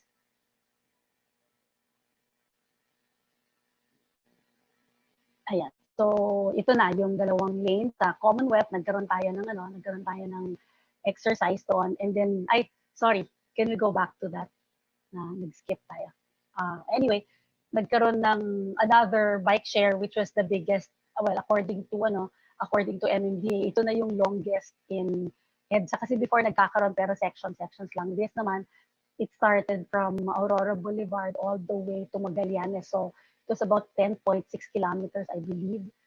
And then noong July 17, naglabas ng DOTR ng memo nila to all municipalities already, telling them that kailangan ng i-support na yung people's mobility, which I'm so happy na hearing from our 2 guests kanina na even prior to the memo, meron nang nangyayari dun sa kanilang mga cities, which we really need. I'd like to reiterate lang that ang parang mas beautiful example natin will always be the Netherlands, will always be Denmark. But going back to what happened to Netherlands, nagkaroon din ng civil action dito It didn't really come from the national government, but it came from the people already clamoring for bike lanes and sustainable transport. So I guess this is really how it goes. It's a good thing that they hear us from the side of the advocates and the real bike commuters. and in-implement nila on the level of government already. Next slide, please. So ito yung mga na-observe namin dun sa since we were on the road for the past 3 months, diba, since June. So ayun, sa Commonwealth Avenue, 24 bikers per minute. Per minute? So can you imagine 4,560 bikers in the rush hour, yung 2 hours, 6 to 8. Ganun po kadami. And then southbound naman, yung nabilang namin, 16 to 20 bikers per minute. Quezon Avenue, we did also bike lanes there. Ito a little less. Ortigas and Quezon Avenue is 18, pero very significant pa rin. And a vast majority of this, ito talaga yung mga bike commuters. Yan yung mga, as I mentioned kanina, daily wage.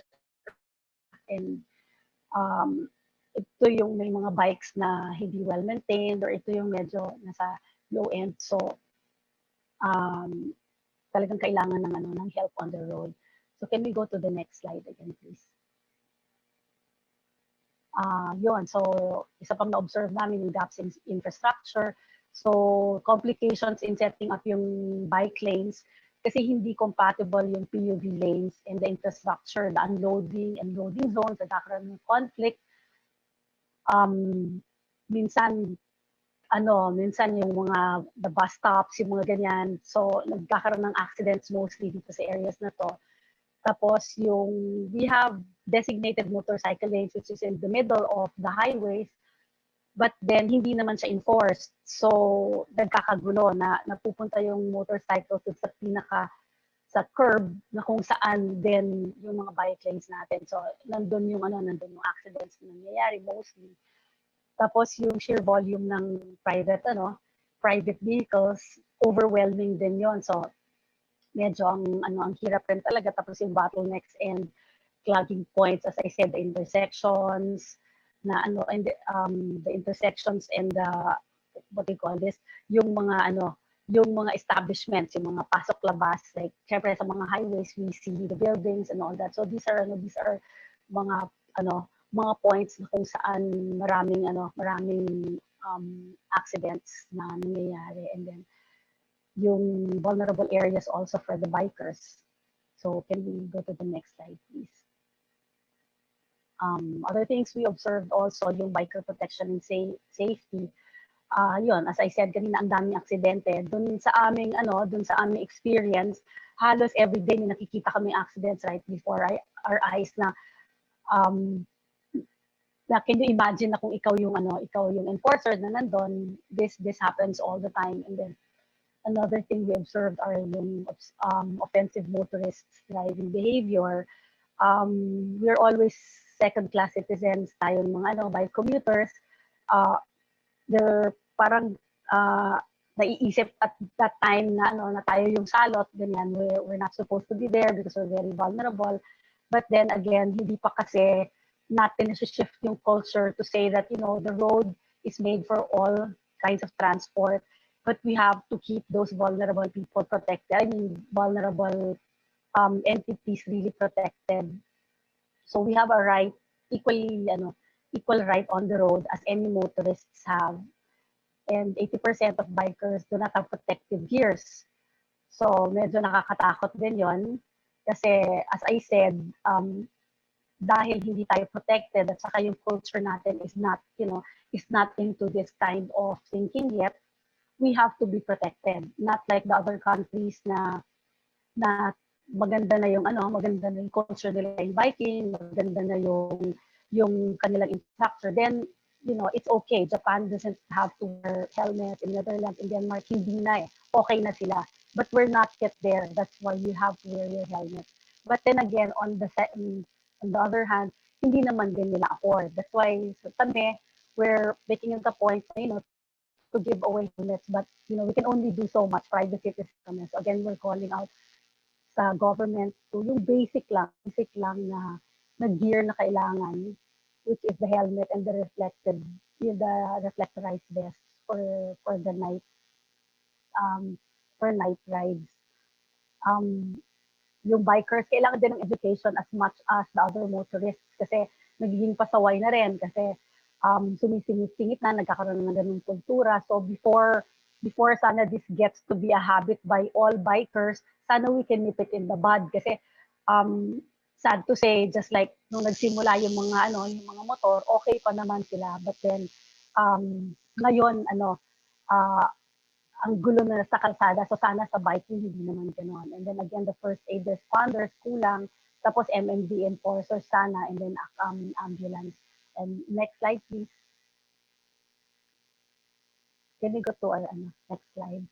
Yun. Tapos yung mga bikes hindi po ganun ka the roadworthy, but then wala naman tayong choice.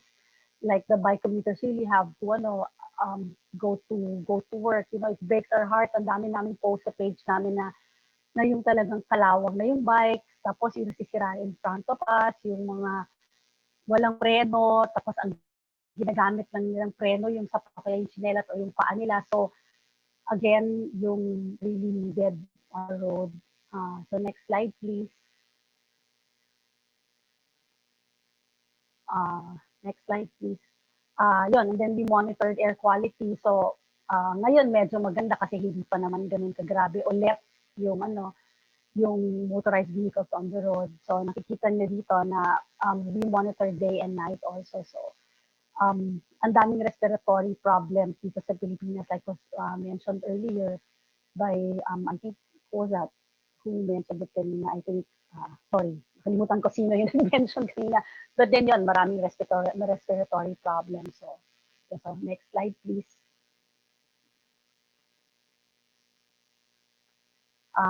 Yun. So our recommendations, of course, for two-wheel U-turn are the backup lanes, implement existing designated bike lanes. So please, we need enforcement. Tapos yung solution sana kahit interim lang to the infrastructure, the phones, the barriers that we can use, but please we need them to be marshaled. We cannot leave them there na unmarshalled kasi una hindi sinusunod, pangalawa prone to accidents yon. And then sana magkaroon ng like what we did, nagkaroon ng marshal volunteer program. At kung pwede sana ma-deputize din yung mga marshals na pwede tayong mag-apprehend. Tapos yung bike to work campaign, so let's push on sustainable transport. I-campaign po natin highly ito. And of course, yung mga na-mention rin kanina, very important, yung mga parking, bike parking. Kasi magbabike ka nga naman, tapos wala ka naman pa-parkingan. So parang nakakatakot kasi kinakable mo lang kung saan-saan. And next slide, please.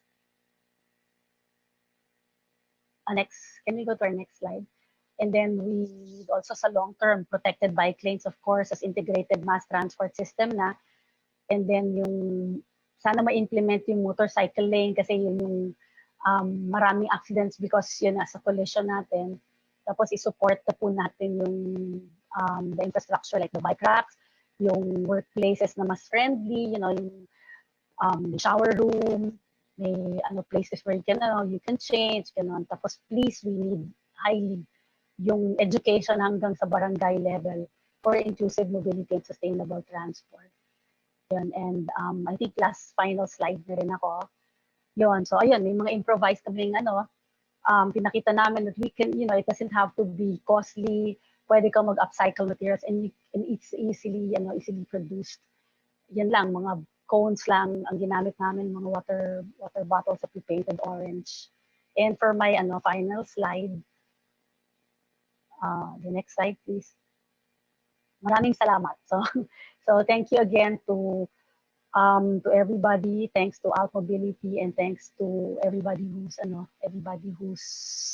on the webinar and a shout out to all government agencies and all government officials. Please let's support inclusive and sustainable transport. Thank you. Right. Virtual palakpak po ulit for Miss Ann from Bike United Marshals. Thank you very much. I think I let someone, I think it was Jed. Sige. I let them speak in behalf of our admiration for all the efforts of Bike United Marshals. Sabi ni Jed, what you are doing is hard work and I am amazed how a BUM or Bike United Marshals is able to sustain efforts and these efforts are bearing fruit now. So yun, thank you very much to your team, Miss Anne. And Thank also you. we would like Thank you for affirming. yes. So yun, we think right now is the right time to first thanks everyone. Thank you to our panelists, to our speakers for for sharing their initiatives, may it be in policy, in their own homes, in their or urban development planning, and how it is actually very inclusive for alternative mobility, and also for kakapresent lang Miss Anne and BUM in their efforts on the ground. It's really the thing, all of this that that helps us move forward this advocacy, so at this point, we promised you a raffle kanina of the book. So um, someone from Alt Mobility will be posting an evaluation form. Right now, magko-Q&A tayo last 15 minutes because guys, we should thank our panelists for tonight. Na-extend yung time natin for tonight. Everyone's excited. Everyone wants to share not only their books, their plans, their initiatives. So currently, someone from Alt Mobility will be uh, posting an evaluation form, and please answer it while we're doing the question and answer. So para sabay-sabay po tayong mag-ano mamaya, no? Sabay-sabay tayong lahat makapag-answer before we end tonight's episode of On the Way series ng Alt Mobility. Alright, so give me a few seconds. So the book that we will be giving out for those who will answer the evaluation form, and those who are here with us now in the Zoom room will be the one lang na makakapag-answer ng evaluation form. So those who are watching in Facebook live next episode, sana maka-join kayo in the room, the Zoom room. Pero no worries, we still have a lot more stuff to hopefully give out. Hello, sponsors.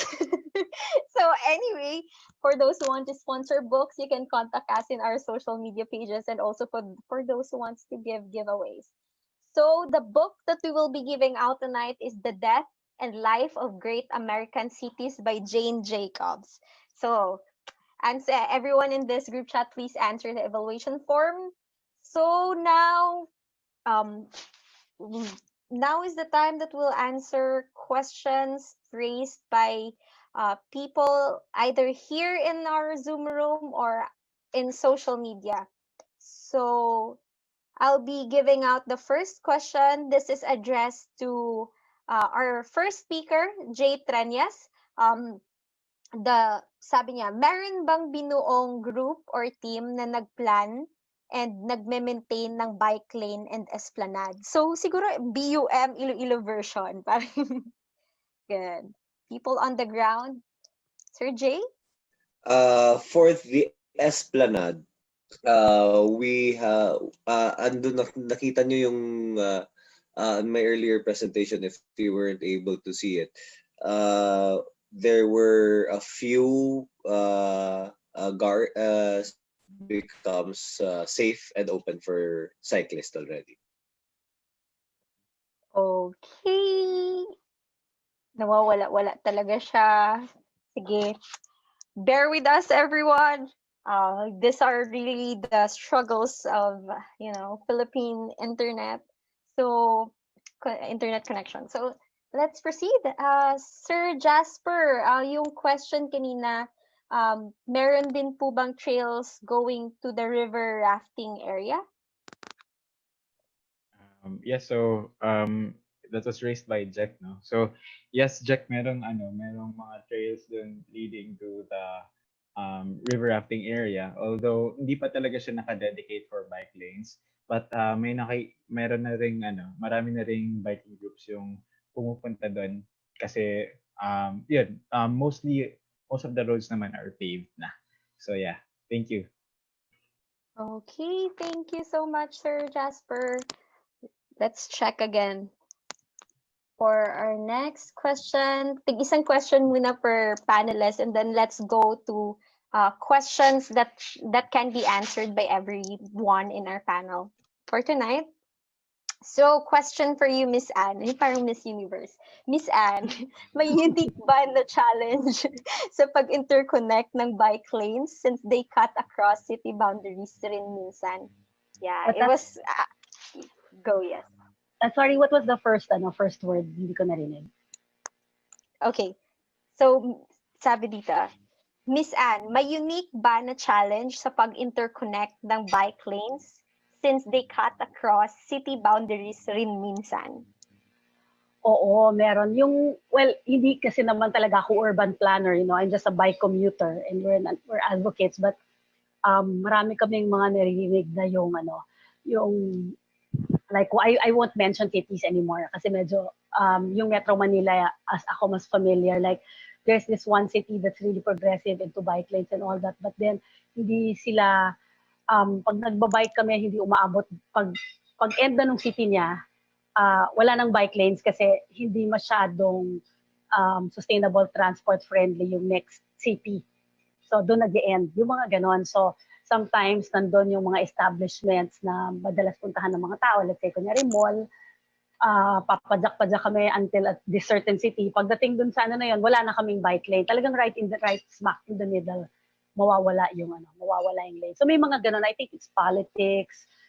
I really don't understand. But yes, connecting from one city to the other, may mga kasi sarili sila mga ordinance. So you can't just, cut across all cities unless like your MMDA and may mga national roads kang hawak, like there's EDSA, there's Commonwealth, yan yung mga you can cut across cities with the major thoroughfare, but with yung mga side streets and the smaller streets, meron may mga usapan pa na from municipality to municipality. I guess for us, halos yun lang yung alam ko, maybe masasagot yun ng yung mga humahawak talaga ng bigger network of bike lanes. Thank you. Great, thank you, Miss Anne. For anyone who is actually connected to those bigger networks of bike lanes, sabi ni Miss Anne, particularly siguro in Manila or in Iloilo, maybe you can comment down below na lang po yung comments niyo about that so we can proceed with our next question, which is a question for everyone. Right? So, let's see. Question for everyone. Feel free kung sino pong unang sasagot sa inyo. Are there any measures in place or at least baby steps on how to handle hit and runs by cars against bikers? Been seeing a lot of incidents in biker groups on Facebook. This is a question by Paolo Gallardo. Right? Ay, clear na ba? You're back online. Yeah. Hello? Yeah. Yes. In Iloilo, we have legislation that was passed on first reading that penalizes the motorists. But there's actually a national law also that penalizes motorized vehicles more than if they hit a person on a bicycle. I hope that answered the question. All right. So we have policies on place. Sige. In place. In Iloilo. What about in CDO? Sir Jasper? So far as policies to penalize our the motorists that are makakabangga naman ng makakabangga ng cyclist, no? There it's also included in the traffic code naman din, the general penal provisions for those kinds of offenses. But I think one also unique thing about CDO is that our hotlines for in case the cyclist does get involved in these crashes, no, very responsive yung 911 namin dito. So I think for major road accidents, it's always there's always the presence of yung response team namin, which is the City Disaster Risk Reduction Management Department. Yan. Okay, so right, so we have response from our local government both in Iloilo and CDO. Miss Ann, yeah. Here naman here in Metro Manila, LGUs din siya from our road share exercise before. Ang MMDA deployed what do you call this, ambulance. So, yun ang isa sa mga recommendations namin talaga. Dapat meron talagang yun, first aid dun sa mga dun sa mga areas, plus yun as we said, bike mechanics and bike tools. And meron kaming ginagawa ngayon na we need we want to make this is internal for the cyclists na lang, and those who are on in e-scooter, gumagamit ng mga e-scooters, na you'll have your own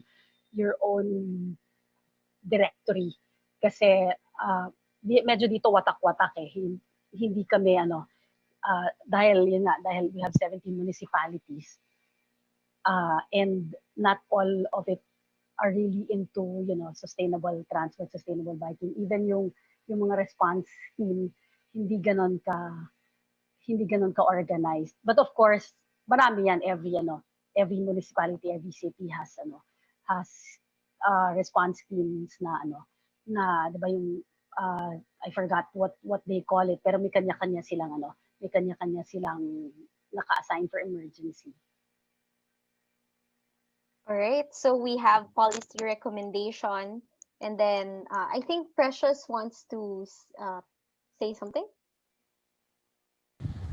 Yeah, I have this parang question in for the group that I find very interesting, especially na parang may mga differently abled people tayo on the panel. Kasi parang Trixie asked na, does anyone have any reading recommendations on making cities more accessible for people with disabilities? And branching on that, maybe we can also have a policy recommendation or any urban plan that are very friendly to PWDs and other people. So I guess anyone from the panel can comment. Yeah, maraming maraming there are a lot of laws already, may mga city ordinances na that has been passed. At saka inaano rin nila ngayon, meron ulit, like a few days ago I got another email from Councilor Mikey Belmonte. Meron ulit there's a new ordinance he wants to pass. It's very similar to the one that was already signed by kung sino yung mayor na I believe 2015 pa yon, na signed already about transport, sustainable transport. So I guess it's not much anymore of the laws that has to be passed, because they're all in place, kasi matagal ng matagal ng debate yan.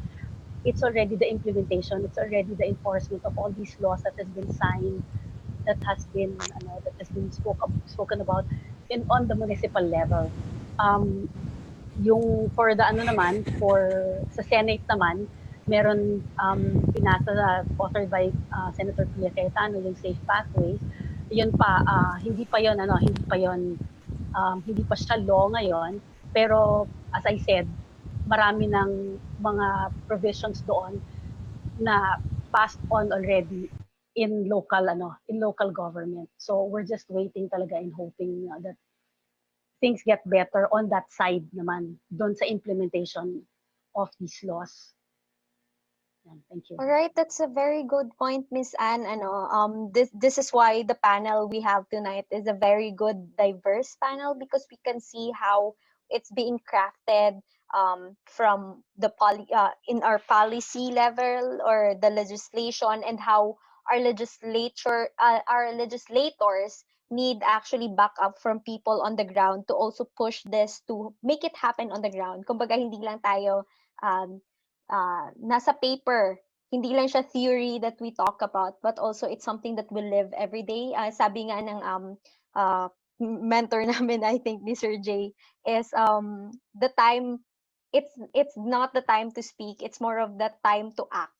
So this, yeah, tama ba? If I remember right. Oh my God, ashamed. Anyway, Yes, that's right. Anyway.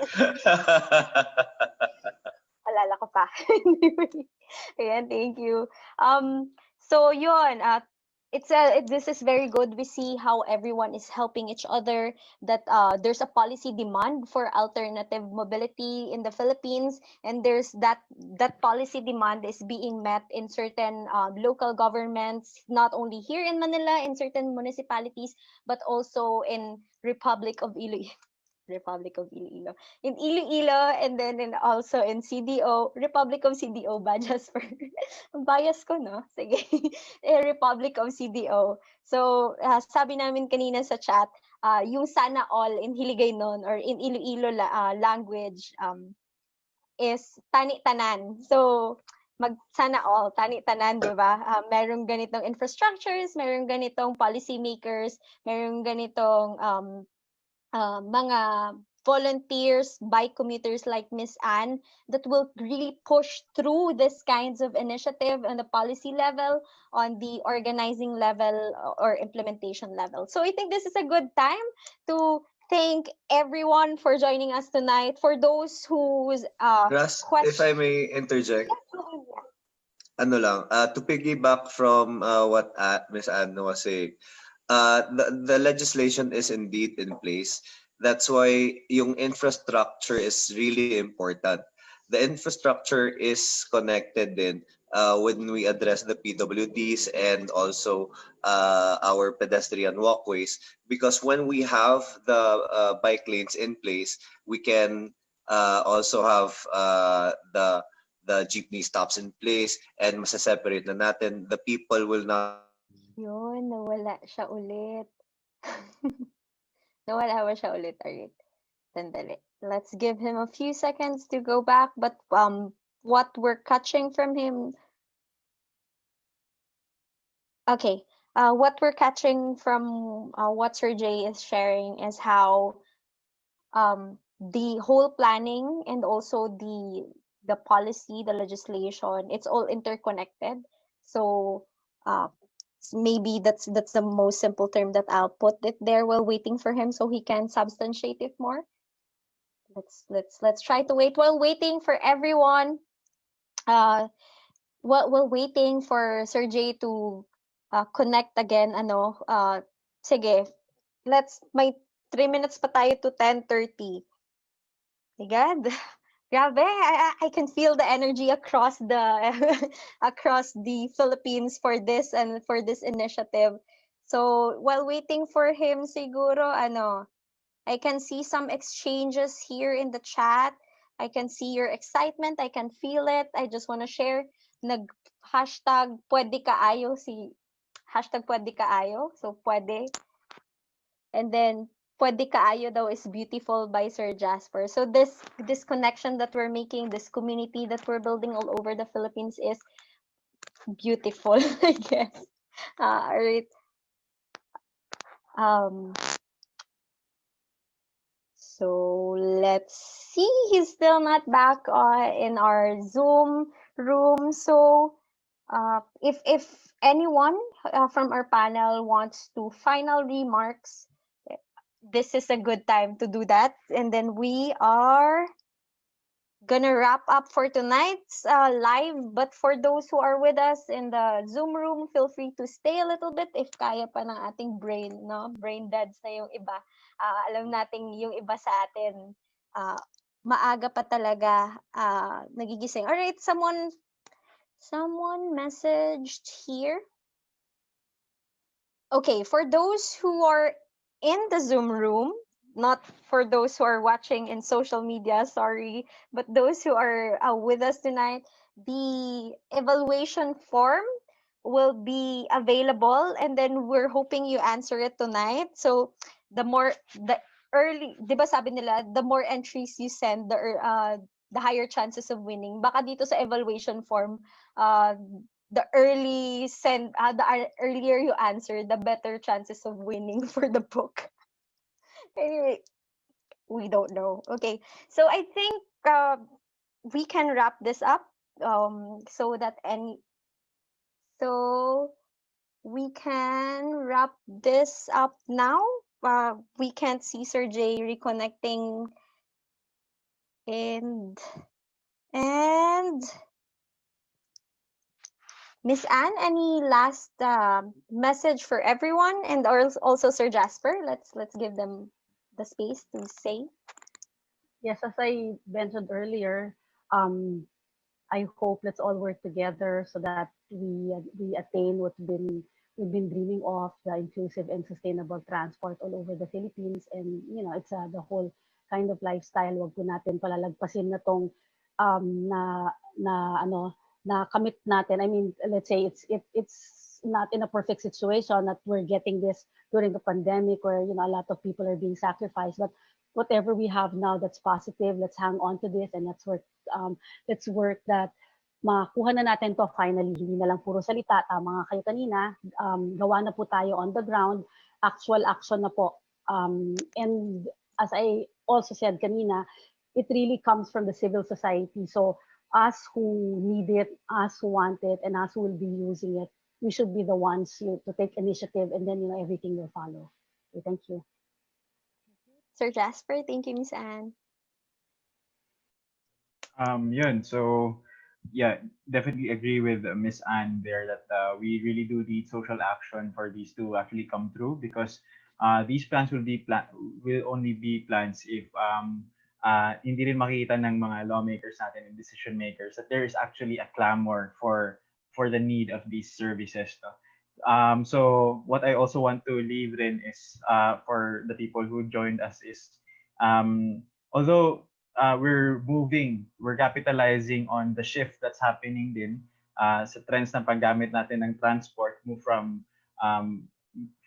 just private and public to moving to active, and also even on the marketscapes, no, na we're also doing a digital pivot. I think there's also very keen sensitivity sana to make it equitable, very equitable and accessible to everyone, especially those who need it now, yung mga displaced sa work nila. All right. So, that's it. Yan, thank you. Salamat kaayo, Sir Jasper. Salamat po. All right, final call to, and anyway, let's move on. Precious? So yeah, Gab, I would like to thank everyone who actually stick to us and who are like going strong and are still there kahit nag-extend kami for at least or more than 30 minutes. Thank you, and I hope that all of you learned a lot, and not just only learned a lot about active mobility, but we're also inspired by all our speakers and have ignited a continuous learning on what active mobility is, on what AltMobility is, on how we can actually participate and make a better urban plans and urbanism in our country. Again, I am Precious Bagay. I'm one of your moderators, and I am from AltMobility PH. And again, thank you, everyone. This is only the second episode of On the Way series. If you want to recommend any topic for our third episode and also for the next series that we'll be producing, comment down below or message us at Alt Mobility PH. And those who are with us, thank you, and have a good night.